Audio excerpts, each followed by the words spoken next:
جی بسم اللہ الرحمن الرحیم۔ ہم صحیح بخاری کا مطالعہ کر رہے تھے، کتاب الاعتصام بالکتاب والسنہ۔ اس کے اوپر لائیو آنا چاہیے، لائیو نہیں آ رہا۔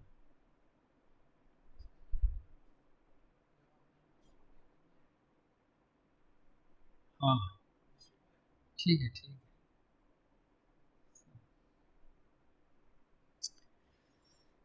باب ما جاء فی اجتہاد القضاء بما انزل اللہ۔ اب اجتہاد کی بات آ گئی، ٹھیک ہے، خاص طور پہ قاضیوں کے اجتہاد کی بات آ گئی۔ ومن لم یحکم بما انزل اللہ فاولئک هم الظالمون، اور جو اللہ کے نازل کردہ کے مطابق فیصلے نہیں کرتے تو وہ لوگ ظالم ہیں۔ ومدح النبی صلی اللہ علیہ وسلم صاحب الحکمہ، یہ میرے خیال میں بند کر دیں، یہ پنکھا شور آ رہا ہے۔ اور اللہ کے نبی صلی اللہ علیہ وسلم نے صاحب حکمت کی تعریف کی، حین یقضی بہا ویعلمہا، جب کہ وہ فیصلہ کرتا ہے حکمت کے ساتھ اور اس کی تعلیم دیتا ہے۔ حکمت جسے ہم دانش کہتے ہیں نا، انٹلیکٹ، یہ انسان کو طبعاً اس کی طرف رغبت ہوتی ہے، دانش کی طرف۔ مطلب اب کافر بھی اگر دانش مند ہوگا نا تو طبعاً جو ہے وہ اٹریکٹ کرے گا۔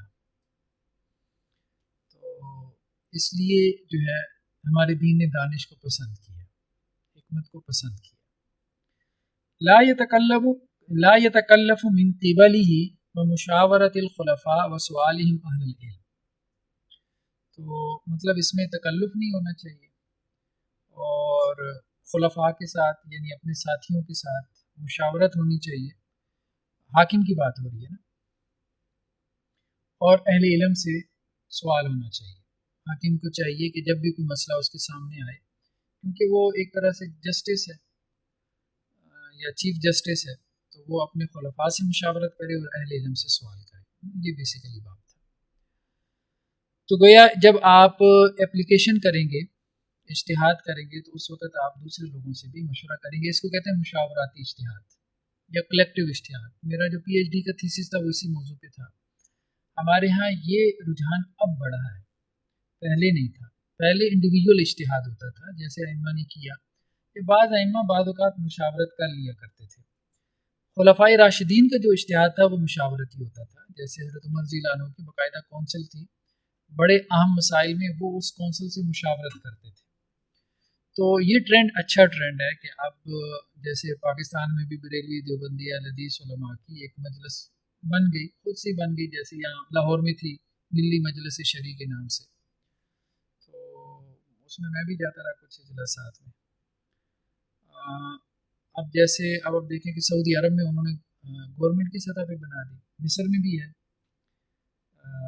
اسی طرح سے، اور بھی بلکہ یورپین کونسل فار فتویٰ اینڈ ریسرچ ہے، کوئی تقریباً 52 کے قریب جو یورپین کنٹریز ہیں جہاں مختلف علماء ہیں، تو انہوں نے مل کے ایک مشاورتی کونسل بنائی ہے، بجائے اس کے کہ انڈیویجولی ایک فتویٰ دیں، تو وہ اہم مسائل میں مل کے فتویٰ دیتے ہیں۔ تو یہ اہم چیز ہے، ہمارے دین نے بھی اس کی تاکید کی ہے۔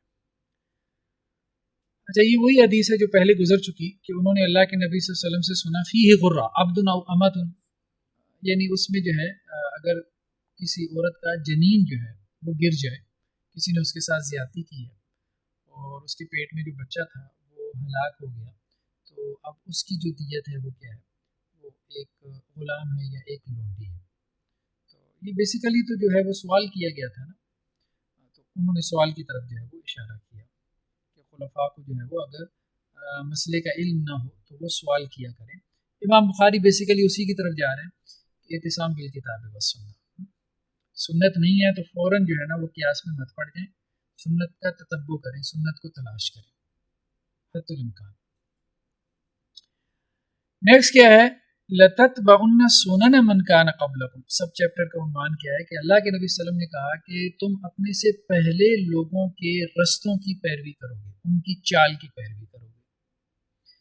یہاں سے بھی وہی اعتصام بالکتاب والسنہ، جب اعتصام بالکتاب والسنہ نہیں ہوگا تو دوسری قوموں کے شاعر کے پیچھے چل پڑو گے، خاص طور پہ کلچر کے معاملے میں، ٹھیک ہے، ثقافت کے معاملے میں۔ حضرت ابو ہریرہ سے روایت ہے، وہ اللہ کے نبی صلی اللہ علیہ وسلم سے نقل کرتے ہیں، لا تقوم الساعہ، کہ قیامت اس وقت تک قائم نہیں ہوگی حتی تأخذ امتی بعہد القرون قبلها شبرا بشبر وذراعا بذراع، یہاں تک کہ میری امت جو ہے وہ پچھلی امتوں کا ایسا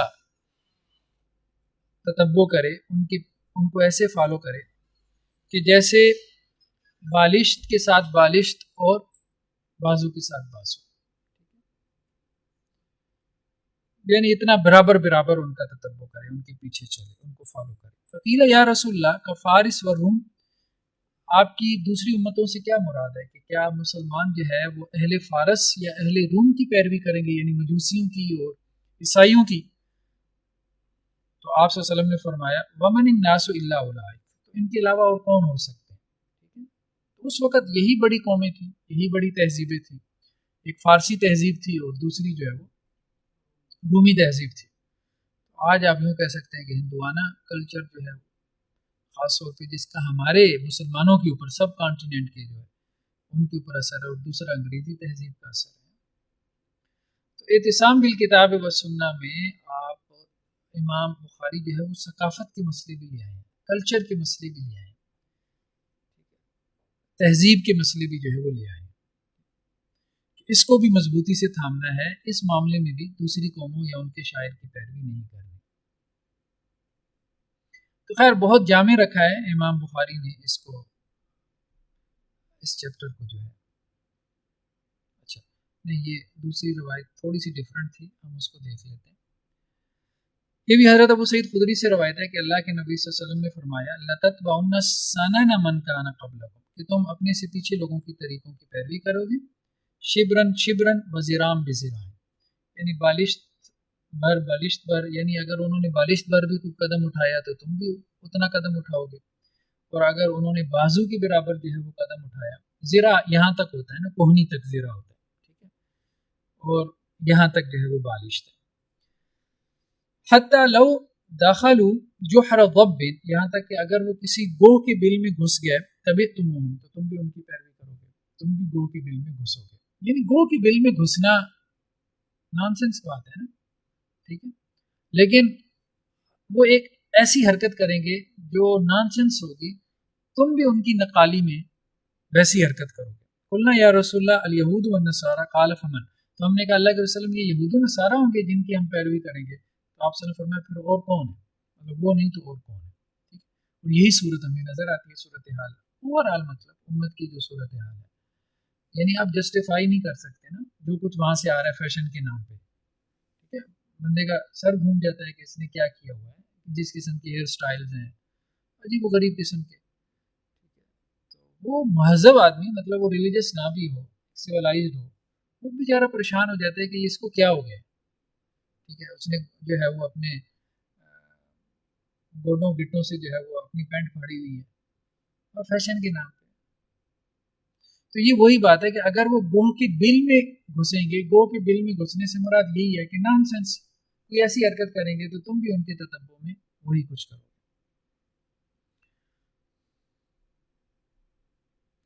یہ مطلب جو قومیں غالب ہوتی ہیں یا غلبہ چاہتی ہیں تو انہیں اپنی ثقافت کو، اپنی تہذیب کو جو ہے وہ اس کے ساتھ انٹیکٹ رہنا چاہیے۔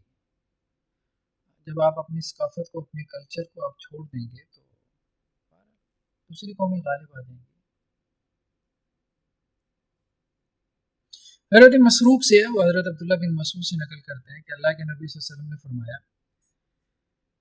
لیس من نفس تقتل ظلما الا کان علی ابن آدم الاول کفل منها، کوئی بھی آدمی مظلوم قتل نہیں ہوتا مگر ابن آدم کا جو پہلا بیٹا ہے اس کے اوپر اس کا بوجھ جائے گا، قابیل کے اوپر۔ مجھے یاد نہیں ہوتا تھا کہ حابیل قاتل ہے یا قابیل، تو میں نے کاف سے جو ہے نا نشانی رکھ لی، قاتل جو ہے وہ قابیل ہے۔ کچھ چیز ایسی ہوتی ہے یاد رکھنے کے باوجود جو ہے وہ بھول جاتی ہے، مکس ہو جاتی ہے، خیر بہرحال تو وہاں نشانیاں بڑی کام آ جاتی ہیں۔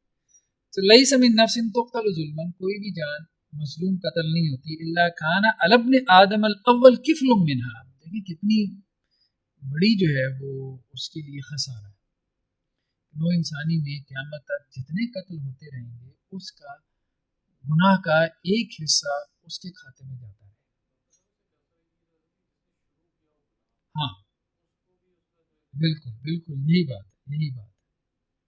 جیسے دیکھیں نا انہوں نے اوپر امام بخاری علیہ الرحمہ نے سب چیپٹر کیا باندھا، باب اثم من دعا الی ضلالہ، جس نے کسی ضلالت کی طرف جو ہے وہ لوگوں کو پکارا، اس کا گناہ۔ یعنی ایک تو یہ ہے نا کہ خود گناہ کرے، اور ایک یہ ہے کہ گناہ کا دائی ہو۔ تو گناہ کا دائی ہونا کتنا بڑا گناہ ہے، اس کو جو ہے وہ امام بخاری واضح کر رہے ہیں۔ جیسے جو ہے وہ بدعت کا دائی ہونا، بدعت کا ایک تو یہ ہے کہ خود بدعت کا ارتکاب کر رہا ہے، ٹھیک ہے، اس کا اثر اس کی اپنی ذات تک ہے کہ وہ بدعت ایک گناہ ہے۔ ہاں اگر وہ بدعت کا دائی ہے پھر ظاہری بات ہے کہ ایک پوری قوم کا بوجھ اپنے سر لے رہا ہے۔ او سن سنتن سیئہ، یا اس نے کوئی بری سنت جاری کی، جیسے ہم کہتے ہیں کہ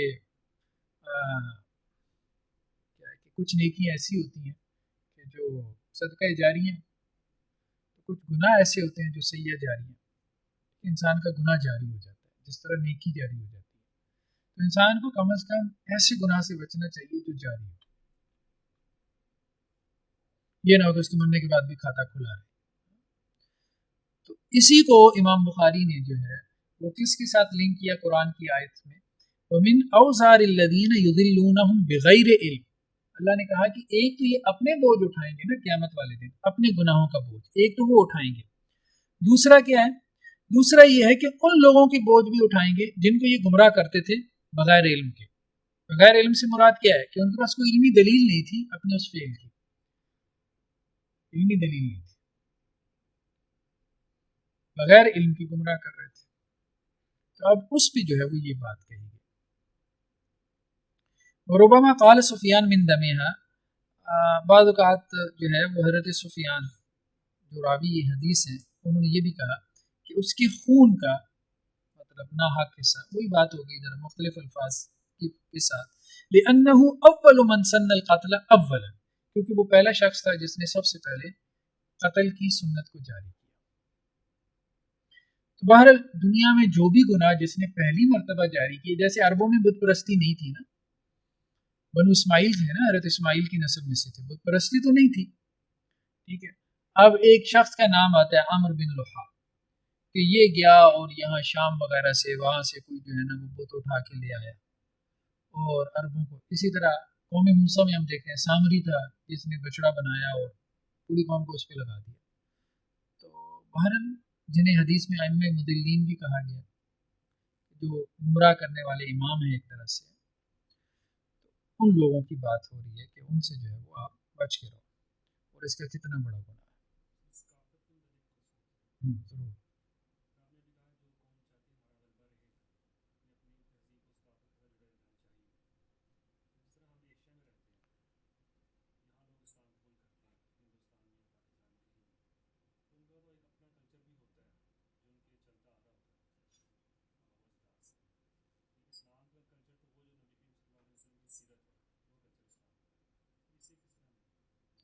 دیکھیے دو چیزیں ہیں، کچھ چیزیں تو ایسی ہیں جو دین نے ہمیں بطور دین دی ہیں، ٹھیک ہے، اور یعنی کچھ کلچر کا حصہ ایسا ہے کہ جو ہمارے دین کی طرف سے ہمیں ملا ہے، جیسے جب آپ آپس میں ملیں تو السلام علیکم ورحمۃ اللہ کہیں، ٹھیک ہے، مطلب گریٹنگ کے جو الفاظ ہیں وہ ایسے نہیں نمستے کر رہے ہیں آپ ہیں، ہیلو ہائی کر رہے ہیں، ٹھیک ہے، تو ملنے کے الفاظ باقاعدہ متعین ہیں، ٹھیک ہے، کہ آپ نے سلامتی بھیجنی۔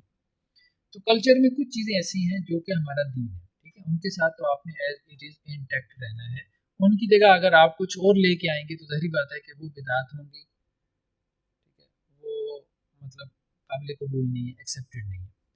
ہاں البتہ کچھ چیزیں ایسی ہیں کہ جو آپ کے دین سے ان کا تعلق نہیں ہے، ان کا تعلق جو ہے وہ آپ کہہ لیں کہ جی عربوں کی ثقافت سے ہے، ایک دینی ثقافت ہے، ایک عربوں کی ثقافت ہے۔ اب جیسے دیکھیں نا جو اورینٹلسٹ ہیں جب بھی وہ اسلام پہ کوئی کتاب لکھتے ہیں نا تو اس کتاب کے ٹائٹل پیج پہ بڑے عرصے تک صدیوں یہ جاری رہا، ایک اونٹ بنا ہوتا تھا اور ایک کھجور، ٹھیک ہے، اب نہ اونٹ اسلامی ثقافت ہے نہ کھجور جو ہے وہ اس کا اسلامی ثقافت سے کوئی تعلق ہے، ہاں یہ عرب ثقافت ہے، عرب کلچر۔ تو کچھ چیزیں ایسی ہیں کہ جن کا تعلق جو ہے وہ عرب کلچر سے ہے۔ اب یہ نہیں ہے کہ میں گھر میں کھجور کا بوٹا لگا دوں اور ایک اونٹ باندھ لوں اور میں کہوں کہ یہ اسلامی ثقافت کے اوپر عمل ہو رہا ہے، ٹھیک۔ ہمیں چیزوں کو جو ہے وہ تھوڑا سا ڈفرینشیٹ کرنا پڑے گا. کچھ چیزیں ایسی ہیں کہ جو ہمیں بطور دین دی گئی ہیں، اس کی تو باقاعدہ ہدایات انسٹرکشنز ہمیں ملیں گی رسول اللہ صلی اللہ علیہ وسلم سے، تو انہیں ہم نے بطور دین جاری کرنا ہے. کچھ چیزیں ایسی ہیں کہ جن کو آپ صلی اللہ علیہ وسلم نے اس وقت کے ایک عرب ثقافت کے تحت کیا، ٹھیک ہے. اس میں جیسے مثال کے طور پہ کہ تہمت باندھتے تھے رسول اللہ صلی اللہ علیہ وسلم. اب یہ ہے کہ اپنا جسم جو ہے وہ چھپانا چاہیے، یہ تو دینی ہدایت ہے، یہ دینی ہدایت ہے. عورت کو جو ہے وہ نقاب کرنا چاہیے، یہ ایک دینی ہدایت ہے، ٹھیک ہے. لیکن یہ ہے کہ اب وہ عورت اپنا چہرہ جو ہے وہ چادر سے چھپا لے، وہ اسکارف سے چھپا لے، وہ برقع پہنے، وہ برقع ٹوپی والا ہو، وہ برقع فلاں قسم کا ہو، یہ وہ چیزیں ہیں کہ جن کا تعلق ہمارے کلچر سے. تو اب عرب جیسے توپ پہن لیتے ہیں، ہمارے یہاں شلوار قمیض پہن لیتے ہیں، ٹھیک ہے. تو لباس جو ہے وہ ساتر ہونا چاہیے. تو گویا بہت ساری جگہوں پہ ہمارے دین نے بنیادیں دے دی ہیں، ان بنیادوں کو سامنے رکھتے ہوئے ہم کوئی لوکل کلچر اختیار کر لیں، بشرطے کہ وہ دوسری قوموں کے ساتھ مشابہت نہ ہو رہی ہو، تو اس میں کوئی حرج والی بات نہیں، کوئی حرج والی بات نہیں. تو ضروری نہیں کہ ہم عرب کلچر کے اوپر جو ہے وہ اصرار کریں، اس پہ اصرار جو ہے نا وہ مناسب نہیں ہے کہ سب لوگ جو ہے وہ ان کی طرح کا لباس پہننا شروع کر دیں. اب جیسے انہوں نے سرخ، اب جیسے دیکھیں ان کے یہاں کلچر یہ کہ سرخ رومال پہنتے ہیں، پہلے امامہ باندھنے کا کلچر تھا، اب سرخ رومال ہے پورے عربوں میں. تو ہمارے ہاں وہ ذرا معیوب سمجھا جاتا ہے، عورتوں کی طرح جیسے دوپٹہ سر پہ لے لیا، لیکن وہ اس میں کانفیڈنٹ ہے. لیکن یہ ہے کہ یہ لوکل کلچر ہمارے اپنے ہوں، ٹھیک ہے، اور اسلام کی جو بیسک اقدار ہے ان کے ساتھ میچ کرتے ہیں، یہ بات ہے.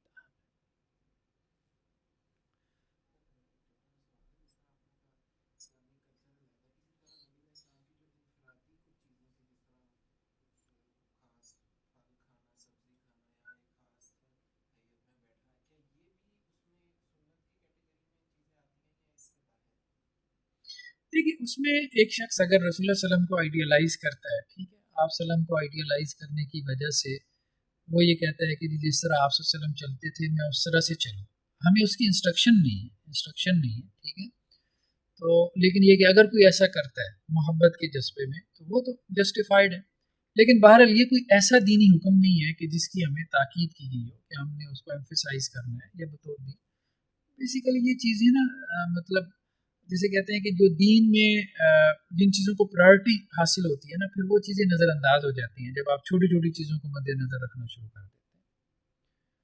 کچھ لوگوں نے یہ کام کیا بھی. آپ جیسے اب دیکھیں نا، ایک روایت صحیح روایت ہے، سنن کی روایت ہے، ایک صاحب جو ہے وہ خلفائے راشدین کے دور میں اونٹ لے کے مطاف میں گھس گیا. تو حضرت عبداللہ بن عباس نے اس کو سمجھایا کہ یہ لوگوں کو تکلیف دے رہے ہو تم. تو اس نے آگے سے کہا آپ کو نہیں پتا کہ اللہ کے رسول صلی اللہ علیہ وسلم نے اونٹ پہ طواف کیا تھا؟ تو میں نے کہا مجھے پتا ہے اللہ کے رسول نے اونٹ پہ طواف کیا تھا، لیکن مجھے یہ بھی پتا ہے کہ کیوں کیا تھا، ٹھیک ہے. تو آپ صلی اللہ علیہ وسلم کا معاملہ یہ تھا کہ آپ نے حج ایک ہی مرتبہ کیا اور اس وقت مجمع زیادہ تھا. تو آپ کو مشورہ یہ دیا گیا کہ اگر آپ پیدل طواف کریں گے تو آپ کے اوپر لوگوں کا ہجوم ہو جائے گا. مطلب ہر ایک نے کوشش کرنی ہے کہ آپ کو کم از کم ہاتھ ملائے، یا ہاتھ نہ بھی ملا سکے تو حق کر لے یا کچھ کر لے. ساری بات ہر بندے نے اپنے انداز میں جو ہے وہ محبت کا اظہار کرنا تھا، اس لیے آپ تکلیف میں آ جائیں گے.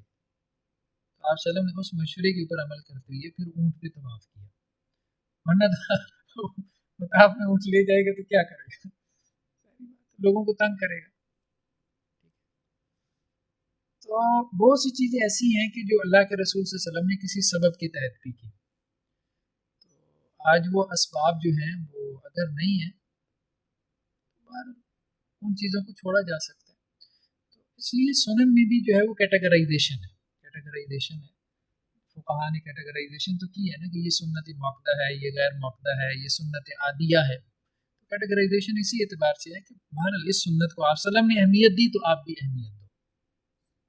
کچھ چیزوں کو آپ صلی اللہ علیہ وسلم نے جو ہے وہ زیادہ ایمفیسائز نہیں کیا، ٹھیک ہے، چل سو چلے، اس کو ایمفیسائز نہیں کرنا چاہیے، ورنہ تو دین کی ترتیب بدل جائے گی.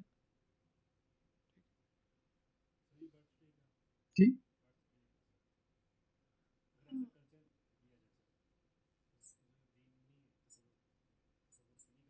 بس مطلب یہ اس کو رسم کے طور پہ نہ منائیں اس طرح سے کہ جو مغربی شاعر ہیں ان کے ساتھ جو ہے اس کا کوئی تشابہ مشابہت لازم ہے. ویسے جیسے بچوں نے کھانے پینے کا بہانہ ڈھونڈا ہے، بس ہماری قوم کا اصل میں مسئلہ یہ ہے کہ ہمیں انجوائمنٹ کے لیے بہانہ چاہیے، سیدھی سی بات ہے. نہیں اصل میں یہ اصل مسئلہ پیچھے جو ریزن ہے نا، ریزن یہ کہ ڈپریس قوم ہے. ٹھیک ہے، اب ڈپریشن کے فیکٹرز کے اوپر جو ہے وہ تو غور نہیں کرنا. ٹھیک ہے، ڈپریشن سے نکلنے کا کیا علاج ہے؟ جی خوشی ہونی چاہیے. خوشی کیا ہے؟ خوشی مناؤ. اب خوشی سال میں کتنے دن منائیں؟ 365 دن تو ڈپریس ہیں، تو انہوں نے ہر چیز کا ایک دن نکال لیا. یہ ابے کا دن ہے، یہ اماں کا دن ہے. ٹھیک ہے، یہ مطلب اب دیکھیں نا، ہر چیز کا دن نکل آیا نا. یہ دوستوں کا دن ہے. ہمارے یہاں بھی اب ہو رہا ہے نا، ہمارے یہاں بھی ہو رہا ہے. صحیح بات ہے. سب سے زیادہ سوسائڈ ریٹ تو وہاں پر ہے.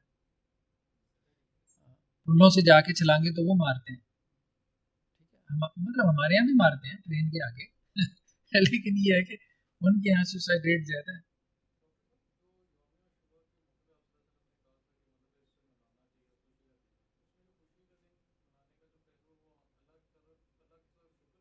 اللہ کا شکر ادا کرنا. دیکھیے خوشی منانے سے تو دین نے منع نہیں کیا. ایک جگہ میں نے ایک آرٹیکل لکھا تھا، اس کا موضوع یہی تھا کہ رسومات پیدا کرنے والے ہم بنے. اگر ہم رسومات پیدا نہیں کریں گے تو ہم دنیا کو اپنا کلچر نہیں دے سکتے. ٹھیک ہے، مطلب دو ہی پوزیشنز ہوں گی نا آپ کی، یا آپ رسومات دنیا کو دے رہے ہیں یا لے رہے ہیں، تیسری کوئی ہے ہی نہیں. رسومات کا مطلب کیا ہے؟ Social interaction. جب سوشل انٹریکشن ہوگا کوئی رسم پیدا ہوگی. ٹھیک ہے، بھلے آپ اس کو مذہبی رنگ دیں یا نہ دیں. تو اس لیے ہمارے پاس ویلیوز ہیں، ہمارے پاس اسلام کی اقدار ہیں، ہمارے پاس فنڈامنٹلز ہیں، ہمارے پاس بنیادیں ہیں. ان اسلامی بنیادوں کی روشنی میں ہم ایک ایسا کلچر، ہماگیر کلچر انٹروڈیوس کروائیں کہ دوسری قومیں ہم سے مستعار لیں. اب دیکھیں نا، انہوں نے گلوبل کلچر دے دیا نا، ہم نے کیوں نہیں دیا؟ اسلام سے ہٹ کے ویسے اگر ہم مطلب غور کریں، مثال کے طور پہ میکڈونلڈ، KFC، فلاں، یہ کلچر ہے کھانے پینے کا ہے. Mummy daddy burger family culture ہے. اب اس کلچر میں ایک تو وہ حدیث ہے نا کہ جی یہ تشابہ ہے. اگر یہ کلچر ہم دے دیتے مثال کے طور پہ تو تشابہ تو نہیں رہنا تھا. پھر اس کی ممانعت کی کیا وجہ ہونی تھی؟ تو کہنے کا مقصد یہ ہے کہ ہمیں رسومات دینے والا بننا چاہیے. لیکن وہ رسومات اب جب انہوں نے وہ کلچر دیا تو انہوں نے ظاہری بات ہے پیچھے میٹیریلسٹک اپروچ ہے وہ نظر آتی ہے. جب ہم یہی کلچر دیں گے تو پیچھے کوئی مسلمان جو صاحب ایمان ہوگا، جب وہ یہ کلچر دے گا، یہ رسومات پیدا کرے گا، تو اس کے پیچھے کیا ہوگا؟ وہ چیزیں آپ کو نظر آئیں گی. ایون کہ ہمارے ہاں اس بات کے اوپر PhD کی تھیسز ہو رہے ہیں. ہمارے ایک کولیگ تھے ہسٹری میں، تو میں نے ان سے پوچھا آپ کا تھیسز کا ٹاپک کیا تھا، تو وہ مجھے بتا رہے تھے کہ یہ جو سب کانٹیننٹ میں جو عمارتیں بنائی گئی ہیں 15ویں 16ویں جو ہے وہ صدی عیسوی کے اندر، تو میرا یہ تھا تھیسس کا عنوان کہ اس جو ہے عمارت سازی کے اندر اسلام کیسے جھلکتا تھا، یا توحید کا میسج وہ کیسے جو ہے وہ کنوے کرتے تھے. مطلب ہندوؤں کا اپنا ایک پورا جو ہے وہ عمارت سازی کا جو ان کے اپنے اس کے اوپر کھڑا تھا. یعنی ان کا معمار جو ہے ہندو مصری جب عمارت بھی بنائے گا تو اس کی عقیدے کی جھلک اس میں ہوگی، بھلے وہ بت نہ بنائے. ہم عام عمارت کی بات کر رہے ہیں. مثال کے طور پہ ایک فرق یہ کیا جاتا ہے، ان کے ہاں تنگ و تاریک عمارتیں ہوتی ہیں، ہندوانہ سٹرکچر یہ ہے. ٹھیک ہے، مسلمانوں کے ہاں کیا کھلی ہوادار آپ کو نظر آئیں گے. بہت بنیادی فرق ہے اگر آپ اس کی روٹس میں جائیں. تو بہرحال جب انسان کا ذہن جو ہے نا وہ ایمان والا ہو، شعوری طور پہ ایمان والا ہو، تو وہ کچھ بھی کر لے. وہ گیم بھی بنائے گا نا بچوں کے کھیلنے کے لیے، تو وہ گیم کھیل کے بھی بچہ جو ہے نا وہ اللہ کی طرف راغب ہو جائے. یہ بات ہے. خیر بہرحال نیکسٹ کیا ہے؟ باب ما ذکر النبی صلی اللہ علیہ وسلم وحض علی اتفاق اہل العلم. اللہ کے نبی صلی اللہ علیہ وسلم نے جو ہے جو ذکر کیا اور آپ صلی اللہ علیہ وسلم نے جو ہے وہ ابھارا ہے اہل علم کے اتفاق پر. اب یہ اجماع کی بات آ گئی. کتاب و سنت میں ایک اور بات آ گئی اجماع کی. تو امام بخاری اب اس کو لے آئے ہیں کہ اللہ کے نبی صلی اللہ علیہ وسلم نے کہا ہے کہ یہ دین میں مطلوب ہے کہ اہل علم کا اتفاق. وما اجمع علیہ الحرمان، اور جس کے اوپر حرمین کا اجماع ہو گیا، مکہ اور مدینہ۔ اچھا، اس سے بعض شارحین اس طرف گئے ہیں کہ امام بخاری حرمین کے اجماع کو اہمیت دیتے ہیں، یعنی حرمین کے علماء کا اگر کسی بات پہ اتفاق ہو جائے تو امام بخاری کے نزدیک اس کا سٹیٹس اجماع کا ہے۔ یہ بات ٹھیک نہیں ہے، حجت نہیں ہے۔ امام مالک کے بارے میں اگرچہ کہا جاتا ہے، ہم نے اصول فقہ میں پڑھا تھا کہ وہ اہل مدینہ کا جو ہے وہ اجماع حجت مانتے تھے، کیونکہ وہ یہ کہتے تھے کہ جی یہ صحابہ کا جو ہے وہ منبع ہے، سرچشمہ ہے مدینہ جو شہر ہے۔ لیکن یہ بات ٹھیک نہیں ہے، کیونکہ صحابہ کرام ہجرت کر گئے تھے نا، مدینہ سے، مکہ سے ہجرت کر گئے تھے، دوسرے شہروں میں جا کے آباد ہو گئے تھے خلفائے راشدین کے دور میں، کوئی بصرہ میں چلا گیا، کوئی کوفہ میں چلا گیا، ٹھیک ہے، بطور استاذ گئے تھے، ٹیچر کے طور پہ گئے تھے، اور جہاد کے لیے بھی گئے تھے، جیسے حضرت ابو ایوب انصاری کے بارے میں آتا ہے، یہاں ترکی میں ان کا جو ہے وہ قبر مبارک ہے۔ تو اہل علم کا اتفاق، یہ تو بات ٹھیک ہے کہ اللہ کے رسول صلی اللہ علیہ وسلم نے جو ہے وہ اس کے لیے جو ہے وہ ابھارا ہے، لیکن یہ ہے کہ جس کے اوپر حرمین کے ائمہ کا یا علماء کا اتفاق ہو جائے تو اس کی کوئی حیثیت ہے، یہ بات کہی جا سکتی ہے کہ وہ حیثیت تو اس کی ہے، کیونکہ دونوں جو ہیں وہ دین اسلام کے مراکز ہیں۔ تو اگر اہل حرمین جو ہے کوئی کام کر رہے ہیں تو اس کی حیثیت تو ہے، خاص طور پہ اس کے علماء اگر کوئی فتویٰ دے رہے ہیں حیثیت تو ہے، لیکن کیا وہ اجماع کے برابر اس کی حیثیت ہے یا وہ ہمارے لیے لازم ہے، حجت ہے، بائننگ ہے؟ تو ایسا نہیں۔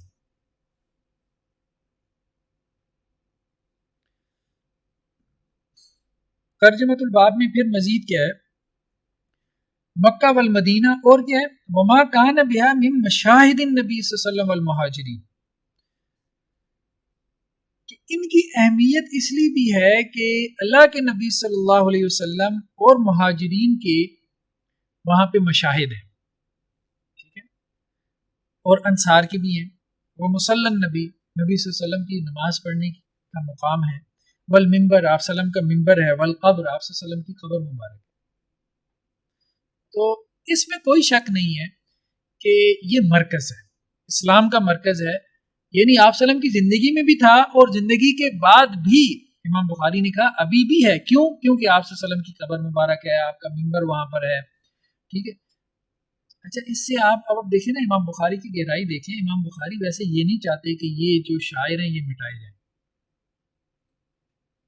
اس کو ترجمۃ الباب میں لے کے آئیں، اس لیے ایک تو یہ ہے نا کہ یہ آپ کے کلچر کی بنیاد بنتے ہیں، آپ کی ثقافت کی بنیاد بنتے ہیں۔ دوسری بات یہ ہے کہ یہ شاعر، اصل میں شاعرہ کسے کہتے ہیں؟ شعور سے ہے نا شاعرہ، تو شاعر اللہ کیا ہے؟ شاعر اللہ وہ چیزیں ہیں کہ جنہیں دیکھ کے اللہ یاد آ جائے، تو یہ وہ چیزیں ہیں جو آپ کو کتاب و سنت کے ساتھ انٹیکٹ رکھتی ہیں۔ اب دیکھیں نا، اللہ سبحانہ و تعالیٰ کے بارے میں جو ہمارے تصورات ہیں نا، وہاں سب سے بڑا مسئلہ کیا ہے؟ آپ اللہ کو امیجن نہیں کر سکتے، مطلب اللہ کے بارے میں جو بھی خیال ذہن میں لے کے آئیں گے، ظاہری بات ہے وہ غلط ہی ہوگا، وہ تو خدا نہیں ہوگا، وہ غلط ہی ہوگا نا۔ تو آپ نے ایک ایسی چیز سے محبت کرنی ہے، آپ نے ایک ایسی ذات سے محبت کرنی ہے، اور وہ بھی سب سے بڑھ کے کرنی ہے جس کے بارے میں آپ نے سوچنا بھی نہیں ہے کہ وہ کیسا ہے، یعنی ٹوٹلی ایبسٹریکشن میں چلے گئے نا آپ۔ یہ بہت بڑا جو ہے وہ انسان کا جو نظام محبت ہے نا، ہمارا جو نظام محبت ہے یہ سارا حس کے اوپر کھڑا ہے، حس سمجھ رہے، حواس کے اوپر، مطلب میں بچے کو دیکھتا ہوں نا اپنی طرف لپکتا ہوا تو مجھے اس سے پیار محسوس ہوتا ہے۔ ایک بچہ دنیا میں آیا ہی نہیں ہے، آپ اس سے کیا محبت کریں گے؟ یعنی آپ یہ سوچیں کہ آپ کی کوئی اولاد ہوگی اور آپ اس سے پیار کر رہے ہیں، تو ہمارا سارا نظام محبت حس کے اوپر کھڑا ہے۔ بچے کا لمس جو ہے، آپ اس کو ٹچ کرتے ہیں تو آپ کو اس سے پیار محسوس ہوتا ہے، آپ اس کو دیکھتے ہیں آپ اس کو پیار محسوس ہوتا ہے، آپ اس کی آواز سنتے ہیں آپ کو پیار محسوس ہوتا ہے۔ جس کو آپ نہ سن سکیں نہ دیکھ سکیں، بالکل ٹوٹلی ایبسٹریکشن میں چلے جائیں، مشکل ہو جاتا ہے۔ تو شاعر کی بڑی اہمیت ہے، شاعر سے ہی آپ کا جو ہے یہ پورا محبت کا جو سٹرکچر ہے یہ کھڑا ہوتا ہے۔ تو خیر بہرحال امام بخاری اس کو بھی لے کے آئے ہیں کہ حرمین جو ہے ایک تو یہ ہے کہ وہاں پہ اللہ کے رسول صلی اللہ علیہ وسلم رہے اور مہاجرین اور انصار رہے، اور پھر دوسرا یہ کہ ان کے جو شاعر ہیں وہ وہاں پہ موجود ہیں. اس اعتبار سے حرمین کی اہمیت ہے اور وہاں پہ رہنے والے اہل علم کی بھی اہمیت ہے. یہ آسان الفاظ میں آپ کہیں کہ اسلام کا مرکز ہے تو اس لیے. اور جابر بن عبداللہ سلمی سے روایت ہے کہ ایک بدو جو ہے بایا رسول صلی اللہ علیہ وسلم، اس نے اللہ کے وسلم سے بیعت کی علی الاسلام، اسلام پر. فاصاب الاعرابی وعکن، تو اس بدو کو جو ہے وہ کوئی بیماری پہنچی، ٹھیک ہے، جبکہ وہ مدینہ میں تھا. فجاء الاعرابی الی رسول صلی اللہ علیہ وسلم، تو وہ بدو جو ہے وہ اللہ کے رسول صلی اللہ علیہ وسلم کے پاس آیا. تو فقال، اس نے کہا یا رسول اللہ، اے اللہ کے رسول وسلم، اقلنی بیعتی، میری بیعت مجھے واپس کر دیں. فابا رسول اللہ علیہ وسلم، تو اللہ کے رسول وسلم نے انکار کیا. ثم جاء، پھر وہ دوبارہ آیا. فقال اقلنی بیعتی، میری بیعت مجھے واپس کر دیں.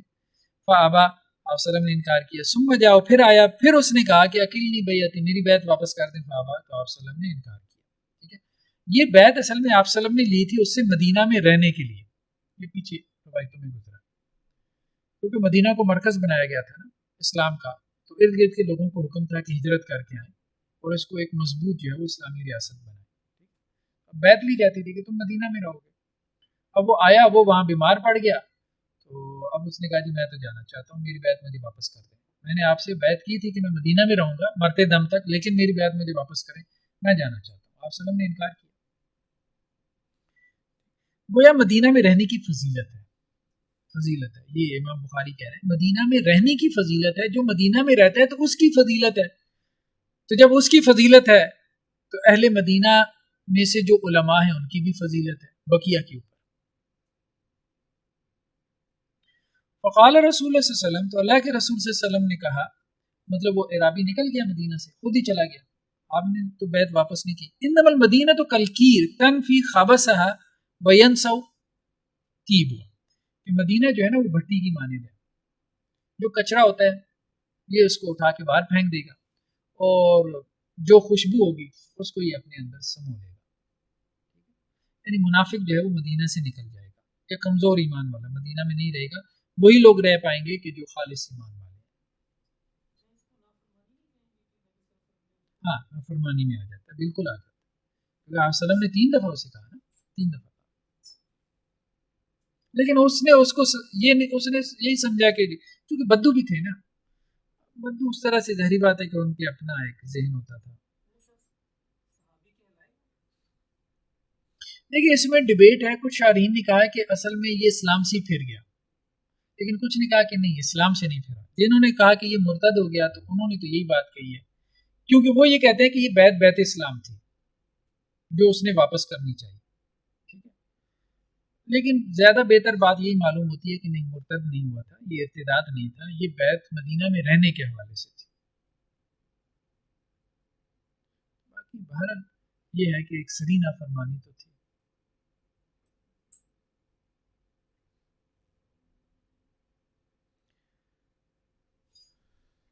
حضرت عبداللہ ابن عباس سے ہے، وہ کیا کہتے ہیں، کالا کن تو اقریو عبد الرحمن ابن عوف، کہ میں عبد الرحمن بن عوف کو جو ہے وہ پڑھایا کرتا تھا. فلما کانا آخر حجہ عمر، آخری حج جو کہ حضرت عمر رضی اللہ عنہ نے کیا. فقال عبد الرحمن بمنا لو شہدت امیر المؤمنین اتاہ رجل، تو حضرت عبد الرحمن بن عوف نے کہا مجھے، حضرت عبداللہ ابن عباس کہتے ہیں انہوں نے مجھے کہا، عبد الرحمن بن عوف نے، میں انہیں مطلب قرآن کی تعلیم دیتا تھا. تو حضرت عمر نے آخری حج کیا. تو عبد الرحمن بن عوف جو ہیں رضی اللہ عنہ، یہ حضرت عمر کے ساتھ تھے. تو وہ جب میرے پاس آئے تو مجھے کہنے لگے کہ اے ابن عباس، اے عبداللہ ابن عباس، کاش کہ آپ بھی وہاں پر ہوتے حج کے موقع پہ. تو ایک بڑا مزیدار کام ہوا ہے وہاں پہ.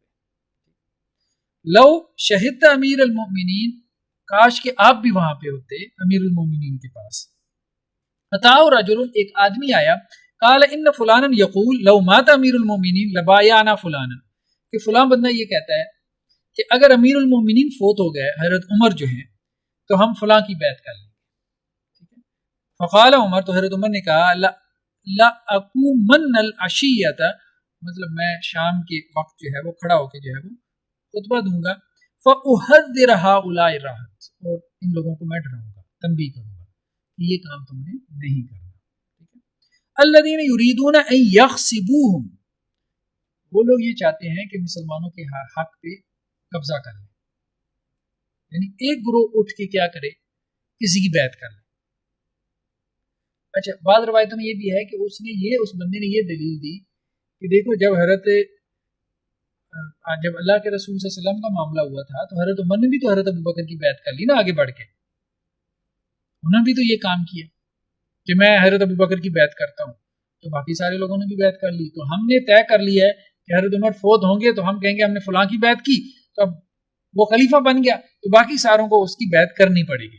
تو یہ گویا انہوں نے حضرت عمر کے عمل سے ہی کیا کیا، ایک نتیجہ نکالا، تو حضرت عمر اس پہ غصے میں آ گئے اور کہا کہ یہ تم مسلمانوں کا حق غصب کر رہے ہو، کیوں؟ کیونکہ تمام مسلمانوں کا یہ حق ہے کہ وہ یہ رائے دیں، تمام مسلمانوں سے مراد جو ان میں سے اہل حل و عقد ہے، اصحاب الرائے ہیں، سارے تو اصحاب الرائے نہیں ہوتے، جو ان میں سے اہل حل و عقد ہے ان کا یہ حق ہے کہ وہ یہ رائے دیں کہ کون جو ہے وہ خلیفہ بنے گا یا امیر المومنین بنے گا۔ قلت لا تفعل، حضرت عبد الرحمن بن عوف کہتے ہیں کہ میں نے حضرت عمر سے کہا کہ آپ ایسا نہ کریں، شام کو یہ خطبہ نہ دیں، فإن الموسم يجمع راء الناس يغلبون على مجلس، کیونکہ یہ حج کا موسم ہے، اس میں ہر طرح کے لوگ جمع ہو جاتے ہیں، ٹھیک ہے، اور وہ جو ہے نا مطلب غالب آ جائیں گے، وہ لوگ جو عوام الناس ہیں، عام ذہنی سطح کے لوگ ہیں، وہ آپ کی مجلس میں غالب ہوں گے۔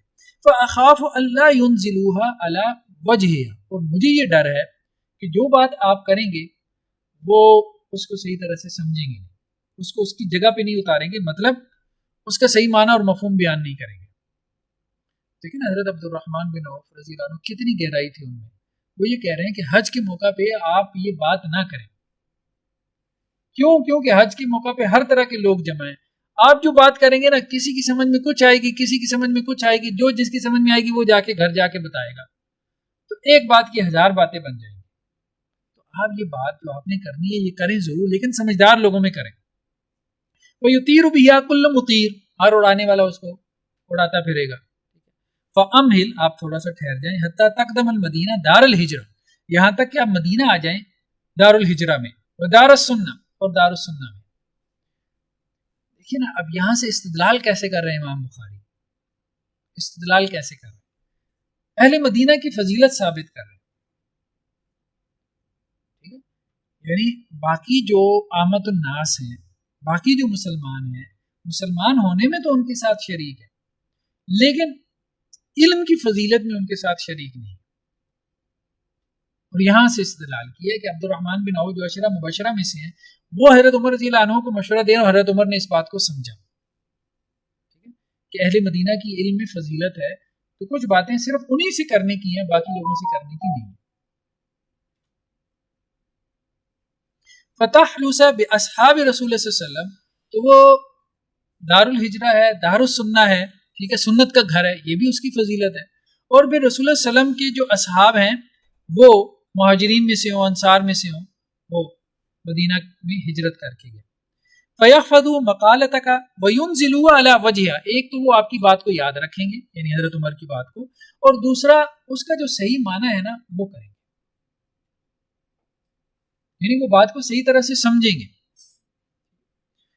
فقال، اچھا بعض اوقات یہ ہوتا ہے کہ بات سمجھ میں نہیں آتی، اور بعض اوقات اگلا سمجھنا ہی نہیں نہ چاہتا، وہ اس کے معنی اور لے لیتا ہے، تو اہل مدینہ میں یہ دونوں مسائل نہیں ہیں کہ ان کو سمجھ نہ آئے، یا یہ ہے کہ وہ سمجھنا ہی نہ چاہتے۔ وقال واللہ لأقومن به فی اول مقام اقومه بالمدینہ، تو پھر حضرت عمر نے کہا اللہ کی قسم میں مدینہ میں جب آؤں گا پہلی مرتبہ، پھر حضرت عبداللہ ابن عباس یہ کہتے ہیں کہ حضرت عمر رضی اللہ عنہ جو ہے وہ مدینہ میں آئے، ہم سب مدینہ میں آئے، حضرت عمر نے کہا ان اللہ باس محمد صلی اللہ علیہ وسلم بالحق، اللہ سبحانہ وتعالیٰ نے حضرت محمد صلی اللہ علیہ وسلم کو حق کے ساتھ بھیجا، وانزل علیہ الکتاب، اور آپ صلی اللہ علیہ وسلم کے اوپر جو ہے وہ کتاب نازل کی، فکان فیما انزل آیت الرجم، اور اس میں رجم کی بھی جو ہے وہ آیات تھی۔ خیر بارہ یہ لمبی چوڑی حدیث ہے، اصل میں جو امام بخاری کا مقصد تھا وہ یہ تھا کہ اہل مدینہ جو ہے وہ مہاجرین میں سے ہیں، انصار میں سے ہیں، السابقون الاولون میں سے ہیں، مدینہ دار السنہ ہے. تو اگر مدینہ کے لوگوں کا یا اہل مدینہ کا یا مدینہ کے اہل علم کا کسی بات پہ اتفاق ہو جاتا ہے تو بہرحال اس کی فضیلت ہے.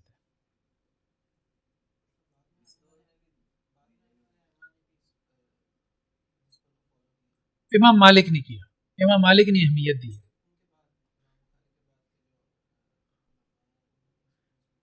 نہیں اس طرح سے نہیں، باقی جو ہے نا مالکیہ کے علاوہ نہیں کرتے، مالکیہ کرتے ہیں، مالکیہ ابھی بھی کرتے ہیں.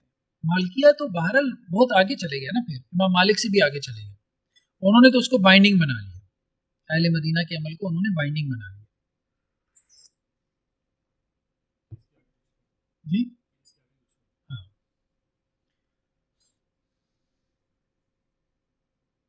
جی. نیکسٹ کیا ہے، حضرت ابو ہریرہ رضی اللہ عنہ سے کہ وہ علیہ صوبان ممشقان من قطان، کہ حضرت ابو ہریرہ رضی اللہ عنہ کے اوپر جو ہے وہ دو کپڑے تھے جو کہ قطان کے دو کپڑے انہوں نے پہن رکھے تھے، جنہیں انہوں نے جو ہے وہ سرخ مٹی میں جو ہے وہ رنگا ہوا تھا. خیر بار تو وہ کہتے ہیں فتح مخطا، تو حضرت ابو ہریرہ نے اس کے ساتھ جو ہے وہ ناک صاف کی. فقال بخ بخ، تو ابو ہریرہ تو اپنے آپ کو مخاطب کرنے لگے، حضرت ابو ہریرہ یتمخط فی القطان، کہ آپ قطان سے جو ہے وہ ناک صاف کرتے ہو، مطلب آپ یوں کہہ لیں کہ جی ریشمی لباس سے آج آپ ناک صاف کر رہے ہو. لقد رأیتنی، مجھے وہ بھی یاد ہے ابو ہریرہ کہ میں نے تجھے دیکھا ہے، وانی لأخر فیما بین منبر رسول صلی اللہ علیہ وسلم الی حجرت عائشہ مغشیا علیہ، کہ منبر رسول اور حضرت عائشہ رضی اللہ عنہا کے حجرے کے درمیان میں پڑا ہوتا تھا اور میرے اوپر غشی تاری ہوتی تھی. فیجیء الجائی، آنے والا آتا تھا، فیضع رجلہ علی عنقی، تو وہ میری گردن کے اوپر اپنا پاؤں رکھ دیتا تھا. کیونکہ اس زمانے میں لوگ یہ سمجھتے تھے کہ جس کے اوپر مرغی کا دورہ ہو نا تو اس کی گردن پہ پاؤں رکھے تو اس کی مرغی جو ہے وہ دور ہو جاتی ہے. اور ویورا انی مجنون، لوگوں کا خیال یہ تھا کہ مجھے مرغی کا دورہ پڑتا ہے. وما بھی من جنون، حالانکہ مجھے مرغی نہیں تھی.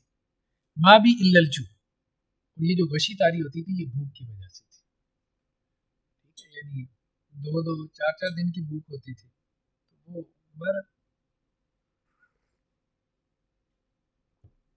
تو یہاں سے جو ہے وہ ایک تو منبر کی بات آ گئی، ٹھیک ہے، امام بخاری نے اسی چیز کو ہائی لائٹ کیا. پھر حضرت عائشہ رضی اللہ عنہ کا حجرہ آ گیا، پھر جہاں تعلیم حاصل کی حضرت ابو ہریرہ نے اور جن حالات میں تعلیم حاصل کی اور جو قربانیاں دے کے، تو یہاں سے وہ اصل میں فضیلت ثابت کر رہے ہیں کہ دیکھو بات یہ اہل مدینہ جو ہے ان کی فضیلت ہے اور ان کے علم کی بھی فضیلت ہے، اس کی قدر کرو.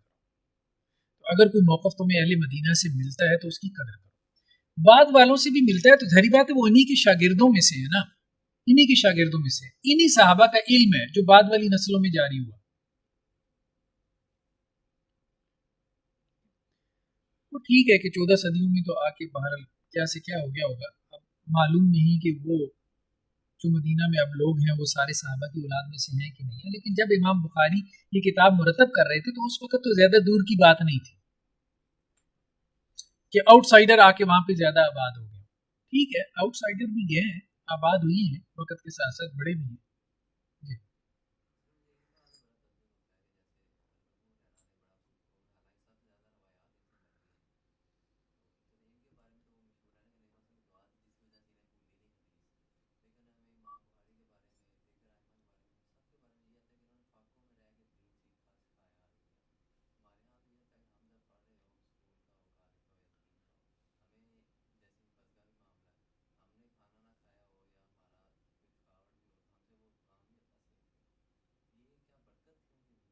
ایسے ہی. پھر اوورآل ایک جو ماحول ہوتا ہے نا، ماحول کا بڑا فرق پڑتا ہے، جو آپ کا انوائرمنٹ ہے. تو دیکھیں نا آپ جتنی یہ بڑی بڑی شخصیات ہیں یہ آپ کو ماضی میں نظر آتی ہیں، آج نہیں نظر آتی، کیونکہ آپ ہر اگلی نسل ڈکلائن کی طرف جا رہی ہے. اوورآل جو ماحول ہے وہ خراب ہو رہا ہے اور اس نے خراب ہوتے ہی چلے جانا ہے، کیونکہ قیامت تو بدترین لوگوں پہ ہی قائم ہوگی. ایسی ہے جیسے شمع جو ہے وہ بجھنے سے پہلے ایک مرتبہ بھڑکتی ہے، تو وہی حضرت عیسیٰ علیہ السلام آئیں گے، ٹھیک ہے، اور ایک دفعہ اسلام کا غلبہ ہوگا، باقی تو بدترین لوگوں کے اوپر جو ہے، اور بعض حدیثوں کا مفہوم بھی یہی ہے کہ بعد والے جو نسلیں ہوں گی وہ زوال کی طرف جائیں گی.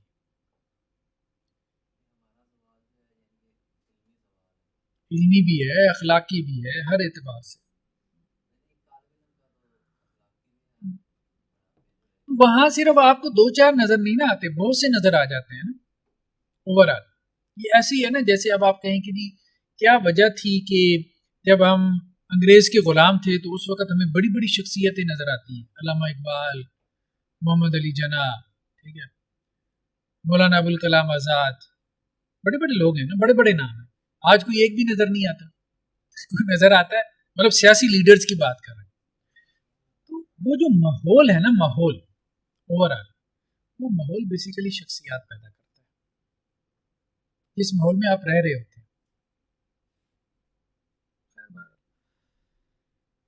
حضرت عبداللہ ابن عباس سے ہے کہ ان سے سوال کیا گیا اشہدت العید مان نبی صلی اللہ علیہ وسلم، کیا آپ اللہ کے نبی صلی اللہ علیہ وسلم کے ساتھ عید کی نماز میں حاضر ہوئی؟ قال نعم، تو انہوں نے کہا میں حاضر ہوا.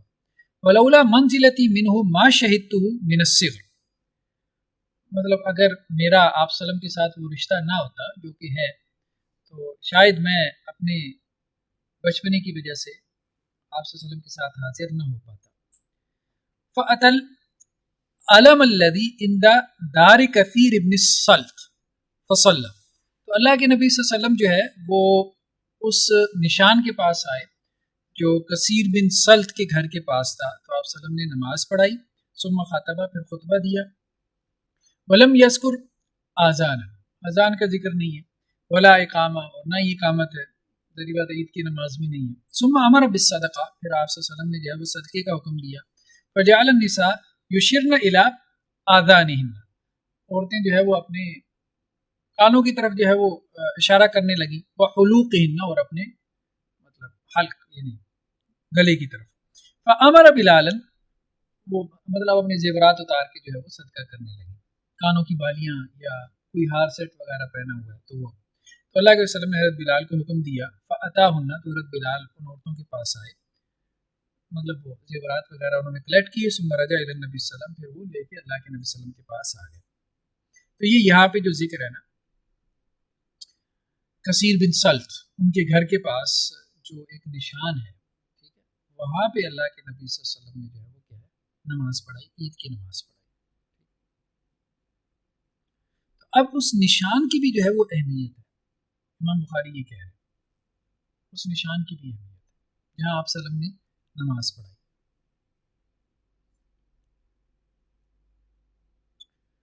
تو اس حدیث میں عیدگاہ کا ذکر ہے کہ رسول اللہ صلی اللہ علیہ وسلم اس نشان کے پاس آئے جہاں آج کثیر بن سلط کا مکان ہے. وہ گھر رسول اللہ صلی اللہ علیہ وسلم کی وفات کے بعد بنایا گیا تھا اور شہرت کی وجہ سے اس کی طرف منسوب ہو گیا.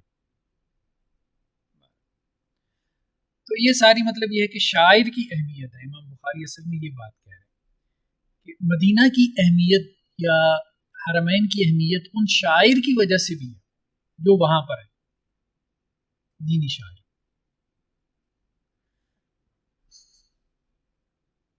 نیکسٹ حدیث کیا ہے حضرت عبداللہ بن عمر سے کہ اللہ کے نبی صلی اللہ علیہ وسلم جو ہے وہ قباء میں آتے تھے، پیدل بھی اور سوار ہو کر بھی آتے تھے.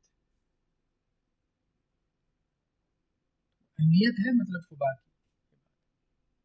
کی اہمیت، اہل قباء کی اہمیت. اللہ کے نبی صلی اللہ علیہ وسلم ان کو وزٹ کرتے تھے، پیدل بھی آتے تھے، سواری مل جاتی، سواری پہ بھی آتے تھے. حضرت عائشہ سے انہوں نے حضرت عبداللہ بن زبیر سے کہا ادفنی ما صواحبی ولا تدفنی مع النبی صلی اللہ علیہ وسلم فی البیت فانی اکرہ ان ازکا. یہ ان کے اصل میں وہ تھے نا، بھانجے تھے نا حضرت عبداللہ بن زبیر، حضرت عائشہ کے. حضرت زبیر کی جو بیوی تھی نا حضرت اسماء، وہ حضرت عائشہ کی بہن تھی. حضرت عائشہ نے اپنے بھانجے سے کہا کہ مجھے آپ نے جو دفن کرنا ہے نا وہ میری جو ساتھی ہیں، مطلب دوسری جو ازواج ہیں ان کے ساتھ آپ نے مجھے دفن کرنا ہے میری وفات کے بعد، اور مجھے اللہ کے نبی صلی اللہ علیہ وسلم کے ساتھ دفن نہیں کرنا، مطلب میرے حجرے میں. کیوں؟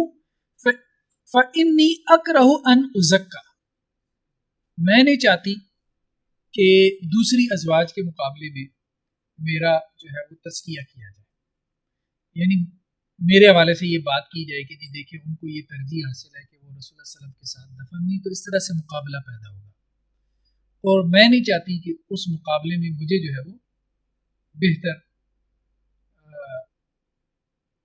قرار دیا جائے. ظاہری بات ہے ایک کو بہتر قرار دینے کا مطلب کیا ہے کہ دوسرا بہتر نہیں ہے، دوسرا پہلو یہ دیا.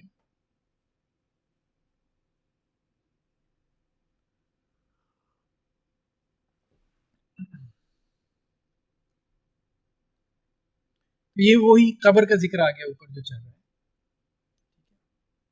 اللہ کے نبی صلی اللہ علیہ وسلم کی جو ہے وہ قبر کا تذکرہ ہے.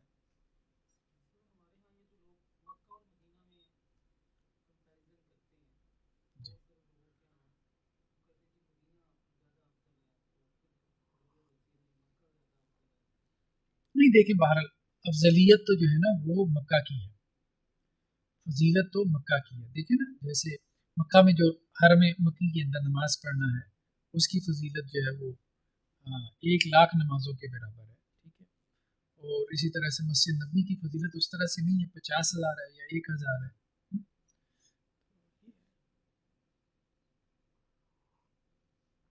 تو مکہ افضل ہے، اس میں تو کوئی شک نہیں ہے، لیکن یہ ہے کہ یہ چیزیں جو ہے نا اس طرح سے مہم چلانا کہ جی مدینہ جانے کی ضرورت نہیں ہے، یہ بھی ٹھیک نہیں ہے.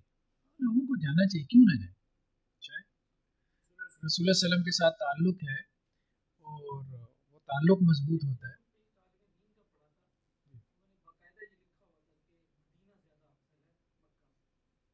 وہ ایک دوسری انتہا ہے، ہمارے یہاں دونوں انتہائی موجود ہیں نا، کہ آپ جائیں اور مکہ سے ہو کے آ جائیں، ٹھیک ہے.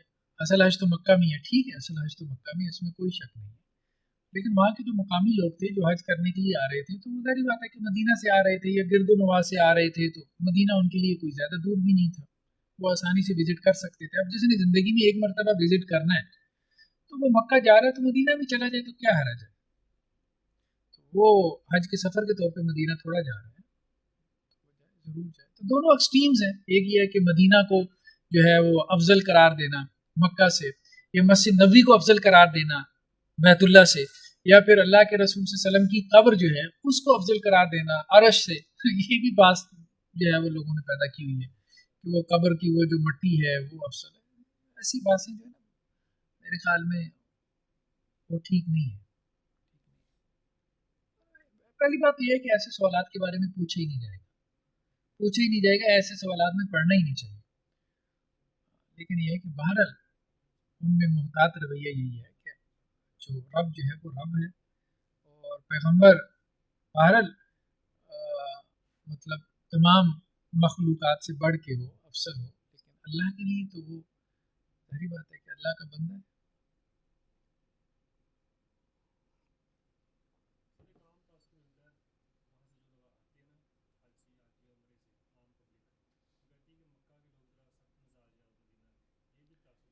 نہیں وہ اس وجہ سے بھی ہو سکتا ہے کہ جغرافیائی اثرات ہوتے ہیں نا، مطلب دونوں کا جو ہے وہ ٹمپریچر سیم نہیں ہے. مثال کے طور پہ مکہ کا ٹمپریچر زیادہ ہے، ٹھیک ہے، مدینہ کا ٹمپریچر کم ہے. پھر ہر جگہ کی اپنی آب و ہوا ہوتی ہے، تو جہاں کے آپ رہنے والے ہوتے ہیں نا ویسے ہی آپ کے مزاج ہو جاتے ہیں. اگر آپ پہاڑوں میں رہنے والے ہیں تو تھوڑے سے آپ کے مزاج میں سختی ہوگی. اگر آپ جو ہے وہ نرم اور بارانی علاقوں میں رہنے والے ہیں آپ کے مزاج میں نرمی ہوگی. ماحول کا اثر پڑتا ہے. ہاں سختی ہے مکہ والے، ٹھیک ہے، تو وہ جغرافیائی اثرات ہو سکتے ہیں. ہم یہ بات کہہ رہے ہیں مدینہ والے نرم ہیں، مدینہ ذرا میدانی علاقہ زیادہ ہے، باغات وہاں آپ کو ملیں گے، فصلیں ملیں گی. مکہ میں تو یہ بے آب و گیا زمین ہے، ارد گرد سے پھل وغیرہ آ جاتے ہیں. ابھی بھی میرے خیال میں وہاں کوئی وہ فصلیں وغیرہ تو نہیں ہوتی شاید، واللہ عالم. بہرحال یہ تو کوئی وہی صاحب بتا سکتے ہیں جو وہاں رہتے ہیں، لیکن آپ وسلم کے زمانے میں تو یہی تھا نا. حضرت عمر رضی اللہ عنہ سے ہے، مروی ہے کہ انہوں نے حضرت عائشہ رضی اللہ عنہ کی طرف جو ہے وہ اپنا پیامبر بھجوایا،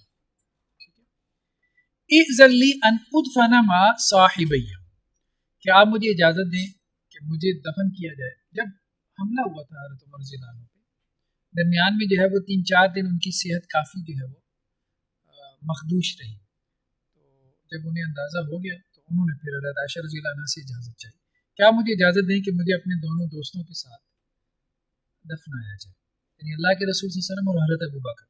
فقالت ای واللہ، قال وکان الرجل اذا ارسل الیہا من الصحابۃ قالت لا واللہ، یہاں انہوں نے کہا ٹھیک ہے اللہ کی قسم، لیکن اس سے پہلے اگر کوئی صحابی حضرت عائشہ رضی اللہ عنہ کو سفارش کرتا تھا کہ مجھے وہاں مطلب دفن ہونے کی، کیونکہ ایک ہی بندے کی جو ہے وہ جگہ تھی، تو وہ حضرت عائشہ رضی اللہ عنہ کا حجرہ تھا، تو یہ بات طے تھی کہ ان کا زیادہ حق بنتا ہے، ٹھیک ہے، ایک ان کے شوہر ہیں، ایک ان کے والد ہیں، تو ان دونوں نسبتوں کے اعتبار سے ان کا حق بنتا تھا، تو عام طور پہ سمجھا یہی جاتا تھا۔ تو جب بھی کوئی صحابی ان سے اجازت مانگتا تھا تو وہ کہتی تھی اللہ کی قسم نہیں، ایسے نہیں ہونے دوں گی، لیکن حضرت عمر نے جب کہا تو انہوں نے کہا اللہ کی قسم ایسا ہی ہوگا، واللہ لا اوصرهم باحد ابدا، اللہ کی قسم میں ان پہ جو ہے وہ کبھی بھی کسی کو ترجیح نہیں دوں گی۔ تو بہرحال یہ بھی مطلب اللہ کے رسول صلی اللہ علیہ وسلم کی وہی خبر کی بات آ رہی ہے کہ جی کون سا، اس کا اندازہ نہیں ہے کہ پہلے کا بات ہے، اس کا اندازہ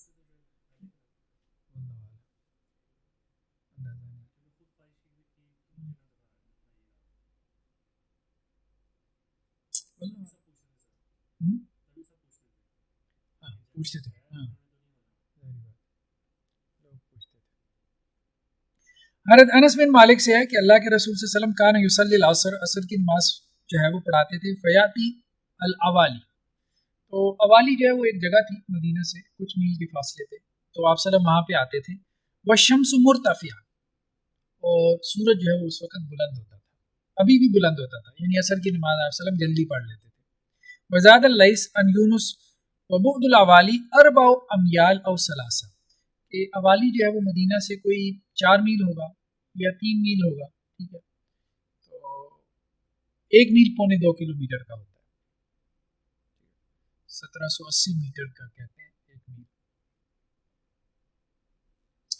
اگرچہ اس زمانے میں جو میل ہوتا تھا نا اس میں اختلاف ہے، کچھ نے کہا 4000 ہاتھ کا ہے، ہاتھ سے مراد یہ ہے، کچھ نے کہا 6000 ہاتھ کا میل ہے، تو اس کو جو کیلکولیٹ کیا گیا تو ایک 1780 میٹر بنایا جاتا ہے، تو پونے 2 کلومیٹر بن جاتا ہے، تو یہ تقریباً بن گیا آپ کہیں 4 میل کا مطلب ہے 7 کلومیٹر ہو گیا، تو 7 کلومیٹر آپ سلم جاتے تھے مدینہ سے۔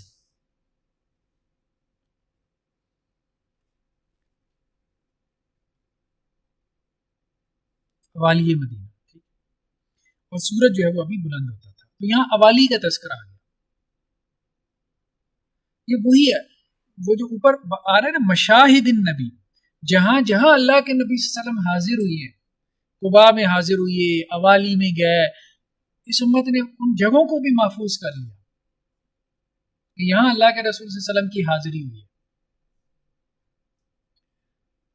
اب دیکھیں نا یہ بہت بڑی بات ہے، وہ یہ کہہ رہے ہیں امام بخاری کہ یہ جو مشاہد النبی ہیں، ٹھیک ہے، یہ مشاہد النبی کو اگر آپ باقی رکھیں گے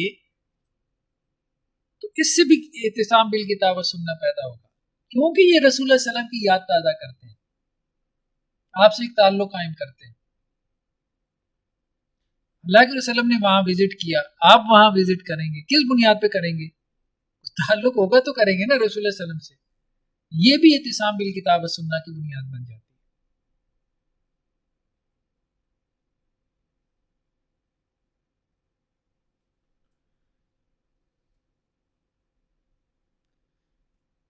بات یہ ہے کہ بریلوی حضرات میں یہ چیزیں زیادہ ہیں، ٹھیک ہے، اور اطاعت کی چیزیں ان میں اس طرح سے کم نظر آتی ہیں، لیکن اس کی وجہ یہی ہے کہ ان کو مطلب وہ اس پہ بلیو ہی نہیں نہ کر رہے، اگر انہیں یہ بلیو ہو جائے، ان کے اپنے مولوی صاحب بتا دیں کہ یہ رسول اللہ صلی اللہ علیہ وسلم کہتے ہیں، تو چونکہ وہ محبت ہے تو اس محبت کی وجہ سے وہ اس کے اوپر عمل بھی کریں گے، بنیاد تو پیچھے موجود ہے۔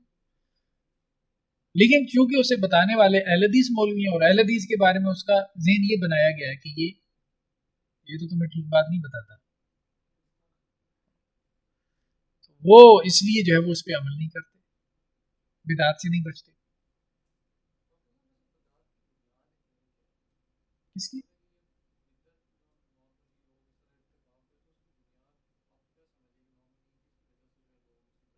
سنت کو چھوڑ دیتے ہیں. جب سنت کو چھوڑا جاتا ہے تو پھر بدعت رواج پاتی ہے. سنت کو چھوڑا جاتا ہے.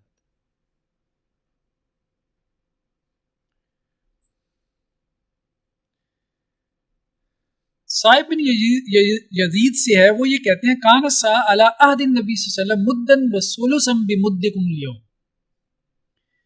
کہ اللہ کے نبی صلی اللہ علیہ وسلم کے زمانے میں جو سا تھا، سا مطلب گندم ماپنے کا جو پیمانہ ہوتا تھا، وہ ایک مد اور ثلث تھا.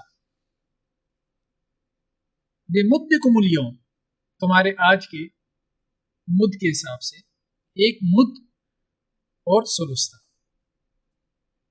وقت زید فی سمی القاسم بن مالک الجوائد، اس میں یہ بھی ہے کہ قاسم بن مالک نے جو ہے وہ جوائد سے سنا.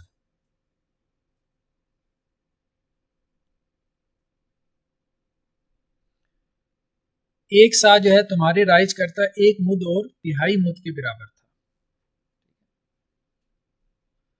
اب اصل میں امام بخاری اصل میں یہ کہنا چاہ رہے ہیں کہ دیکھیں رسول اللہ علیہ وسلم کا زمانے کا جو سا ہے نا، اس کی بھی اہمیت ہے، برتن کی بھی اہمیت ہے. آپ وسلم کے زمانے کا جو برتن ہے اس کی بھی اہمیت ہے، اس سے بھی دین ثابت ہو رہا ہے. مطلب آپ نے ایک سا کھجور نکالنی ہے نا صدقہ فطر کے طور پہ،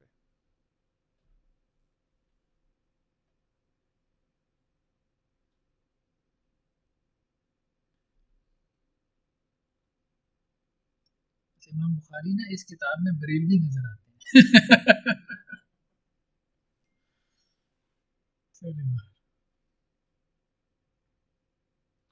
دیکھیں نا کتنا مدینہ مدینہ کرتے ہیں. تو امام بخاری بھی مدینہ سے شروع ہے، مکہ مدینہ، لیکن حدیثیں ساری مدینہ کی لے کے آئے ہیں.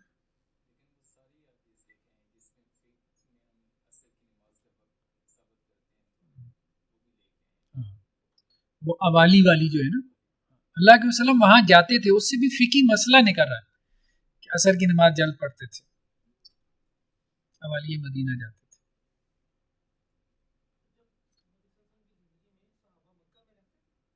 ہاں بالکل.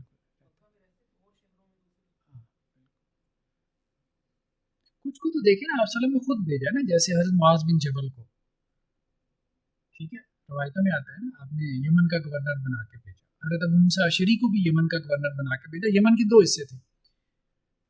اس طرح بھی تھا، بعض صحابہ کو آپ وسلم خود بھیجتے تھے. تو مکہ میں بھی تھی، لیکن زیادہ تر جو صحابہ تھے وہ مدینہ میں تھے.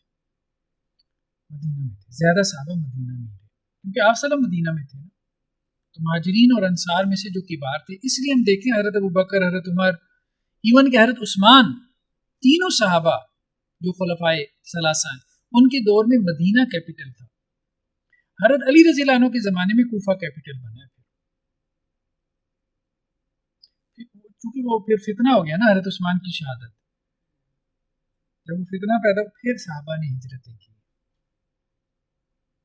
فتنے کے ماحول.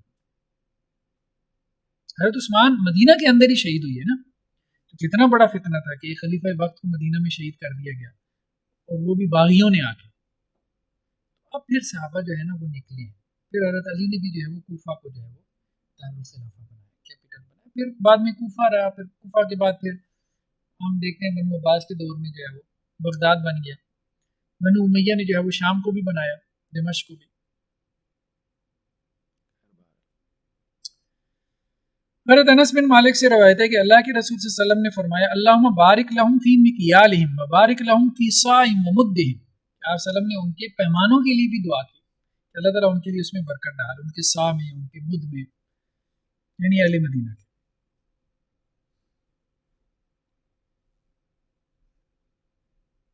تو گویا کہ برکت کی دعا ہے، ان کے رزق میں برکت کی دعا ہے. یوں کہہ لیں رزق میں برکت کی دعا.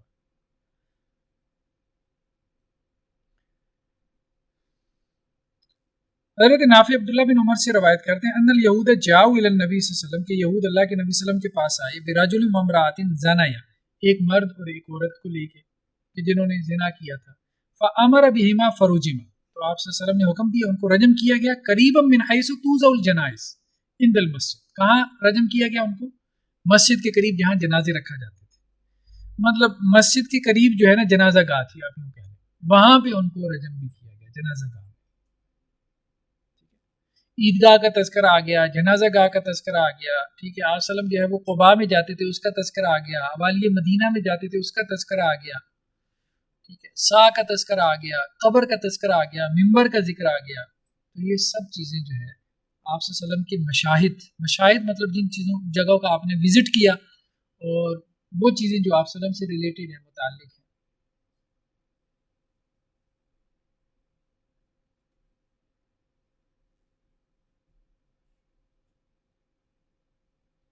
اس سے یہ بھی ہے مطلب ایک مسئلہ نکالا گیا نا کہ مسجد میں حد قائم نہیں کی، مسجد سے باہر حد قائم کی. تو وہ مسائل علیحدہ سے نکلتے ہیں، لیکن اصلاً تو یہ ہے کہ اعتصام بالکتاب والسنہ، یعنی آپ تو سنت کی بات کرتے ہو جو آپ صلی اللہ علیہ وسلم کے مشاہد ہیں، ہمیں تو ان سے بھی جڑنا چاہیے.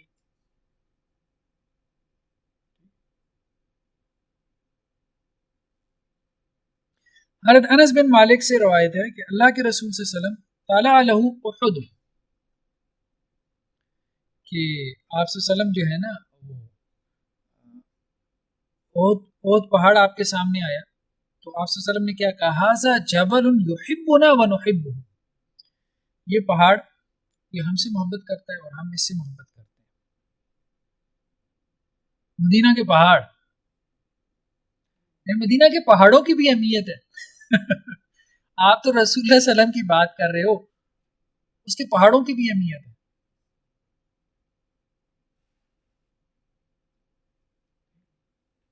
اللہم ان ابراہیم حرم مکہ، تو آپ صلی اللہ علیہ وسلم نے کہا کہ اللہ تعالیٰ نے اے اللہ ابراہیم علیہ السلام نے مکہ کو حرم بنایا، اللہ سے دعا کی تھی.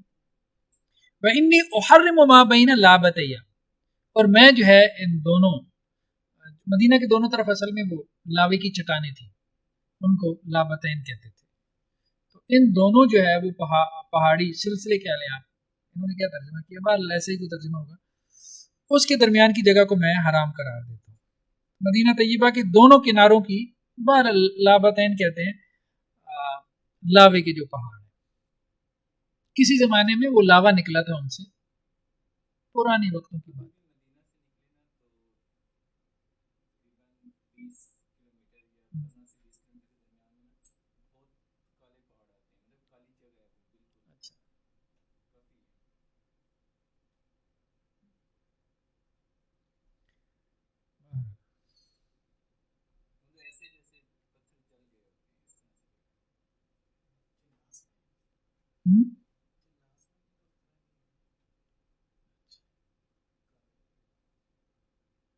وہ لاوے کی وجہ سے لاوا نکلا تھا نا مدینہ سے، لاوا نکلا تھا.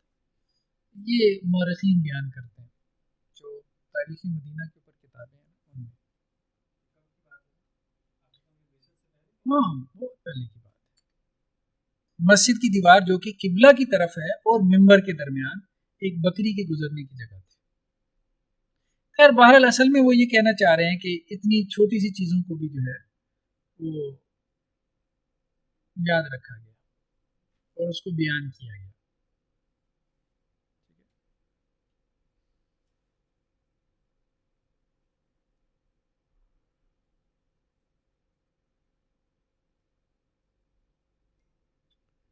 حضرت ابو ہریرہ سے ہے کہ اللہ کے رسول صلی اللہ علیہ وسلم نے فرمایا ما بین بیتی و منبری روضۃ من ریاض الجنہ، کہ میرے منبر جو ہے اور اسی طرح سے میرے گھر یعنی حجرہ کے درمیان کی جو جگہ ہے وہ جنت کے باغوں میں سے ایک باغ ہے. وہ منبری علی حوض، اور میرا منبر جو ہے وہ میرے حوض پر.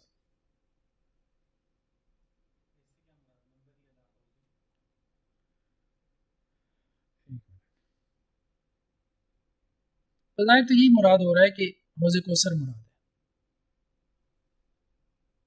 یہ ممبر جو ہے وہ حوض کوثر پہ ہوگا.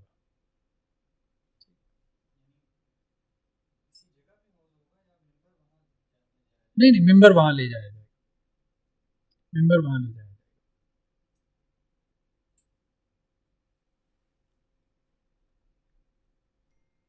ٹھیک ہے نا، مطلب ایک اعتبار سے ممبر کی جو فضیلت ہے اس کو بیان کیا. دنیا میں تو ہے ہی ہے، آخرت میں بھی اس کی فضیلت ہے.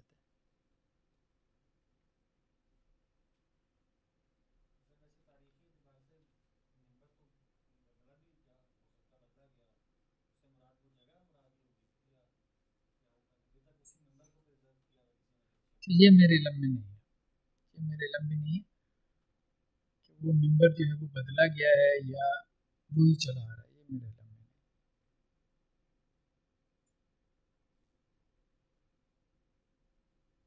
لیکن جگہ تو وہ ہے، وہ تو متعین ہے، اس میں تو کوئی تبدیلی نہیں ہوئی کہ یہاں پر ممبر تھا. لیکن کیا یہ وہی ممبر ہے؟ بظاہر تو نہیں محسوس ہوتا کہ وہی ممبر ہو.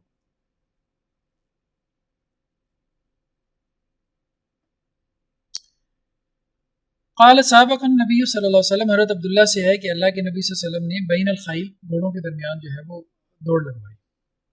فارسلت التي زمرت منها وامدها الى الحفیہ الى ثنیۃ الوداع. تزمیر کہتے ہیں، مطلب عربوں کے یہاں یہ ہوتا تھا کہ گھوڑوں کو خوب کھلاتے پلاتے تھے، چربی چڑھ جاتی تھی، چربی چڑھانے کے بعد ان کو جو ہے وہ اس میں کھڑا کرتے تھے دھوپ میں، جس سے ان کی چربی جو ہے وہ پگھلتی تھی. جب چربی پگھل جاتی تھی تو اب ان کے جسم جو ہے وہ کٹ جاتے تھے. مطلب ٹریننگ دیتے تھے ان کو، جو ہے وہ گھوڑوں کو تیار کرتے تھے. آپ کہہ لیں گے ایک طرح سے مطلب ان کا جسم نکالتے تھے لڑائی کے لیے. تو وہ جو گھوڑے تھے جن کی تزمیر کی گئی تھی، ان کے درمیان جو دوڑ ہوئی ہے وہ حفیہ سے ثنیۃ الوداع اس تک. والتی لم تزمر، اور وہ گھوڑے جن کی تزمیر نہیں ہوئی تھی، یعنی جو عام گھوڑے تھے، آمدھا ثنیۃ الوداع الی مسجد بنی زریق، تو ان کی جو دوڑ لگوائی گئی وہ ثنیۃ الوداع سے لے کے مسجد بنی زریق تک. اور عبداللہ جو تھے وہ بھی اس گھوڑ دوڑ میں جو ہے وہ شریک تھے. بہرحال انہوں نے نیچے جو ہے وہ اس کی مسافت کا تذکرہ کیا ہے. یہ جو تھی نا تقریباً کوئی 5-6 میل پر واقع ہے، یعنی پہلی جو گھوڑ دوڑ تھی وہ 5 سے 6 میل کی تھی.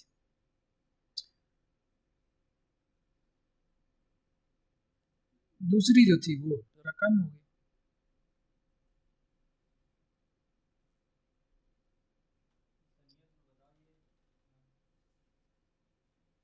جگہوں کے نام ہے، ہاں مدینہ کے جگہوں کے نام.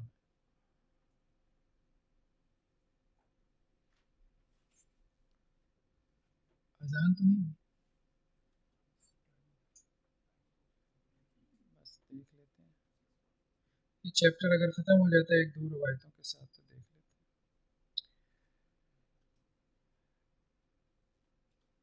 امام شافعی سے روایت ہے، وہ عبداللہ بن عمر رضی اللہ عنہ سے روایت کرتے ہیں، قال سمیعت عمر علی منبر النبی صلی اللہ علیہ وسلم، کہ میں نے حضرت عمر رضی اللہ عنہ سے سنا، یعنی خطبہ سنا، اور وہ اللہ کے نبی صلی اللہ علیہ وسلم کے ممبر پر کھڑے تھے.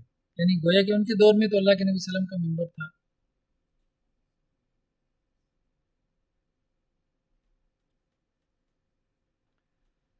صاحب بن یزید سے ہے، وہ یہ کہتے ہیں کہ انہوں نے حضرت عثمان بن عفان سے سنا، یعنی خطبہ سنا، خاطبانہ علی منبر النبی صلی اللہ علیہ وسلم، انہوں نے ہمیں اللہ کے نبی صلی اللہ علیہ وسلم پہ خطبہ دی، یعنی حضرت عثمان کے زمانے میں بھی تھے.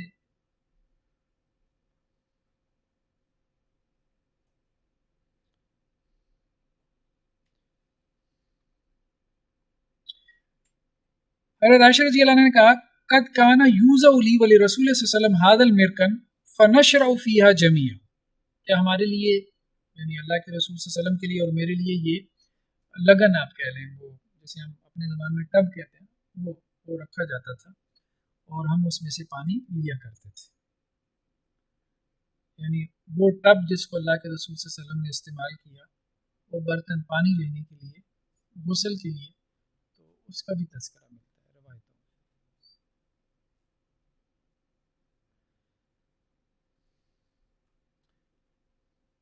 حضرت انس سے روایت ہے کہ اللہ کے نبی صلی اللہ علیہ وسلم نے حالف النبی صلی اللہ علیہ وسلم بین الانصار و قریش فی دار التی بالمدینہ، کہ میرے گھر میں اللہ کے رسول صلی اللہ علیہ وسلم نے مہاجرین اور انصار کے درمیان وہ جو مواخات کروائی تھی نا، بھائی چارہ، وہ میرے گھر میں ہوا تھا، تو اس کا بھی تذکرہ آ گیا۔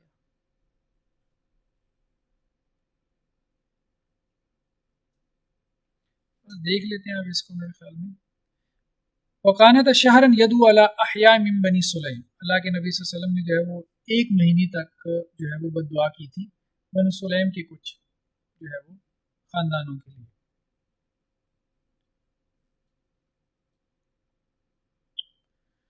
امام بخاری سے جو ہے یہ اچھا دوسری حدیث میں قبائل بنو سلیم پر بد دعا کرنے کا تذکرہ ہے، کیونکہ یہ غداروں میں سے تھے، وہی مطلب جو قراء کو جنہوں نے دھوکے سے شہید کر دیا تھا، تو آپ صلی اللہ علیہ وسلم نے اس وجہ سے ان پہ بد دعا کی۔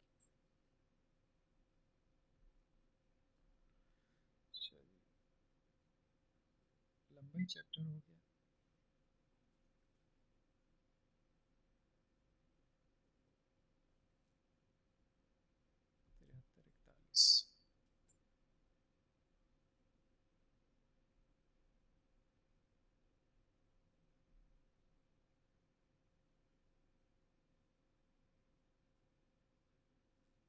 چار پانچ حدیثیں ہیں۔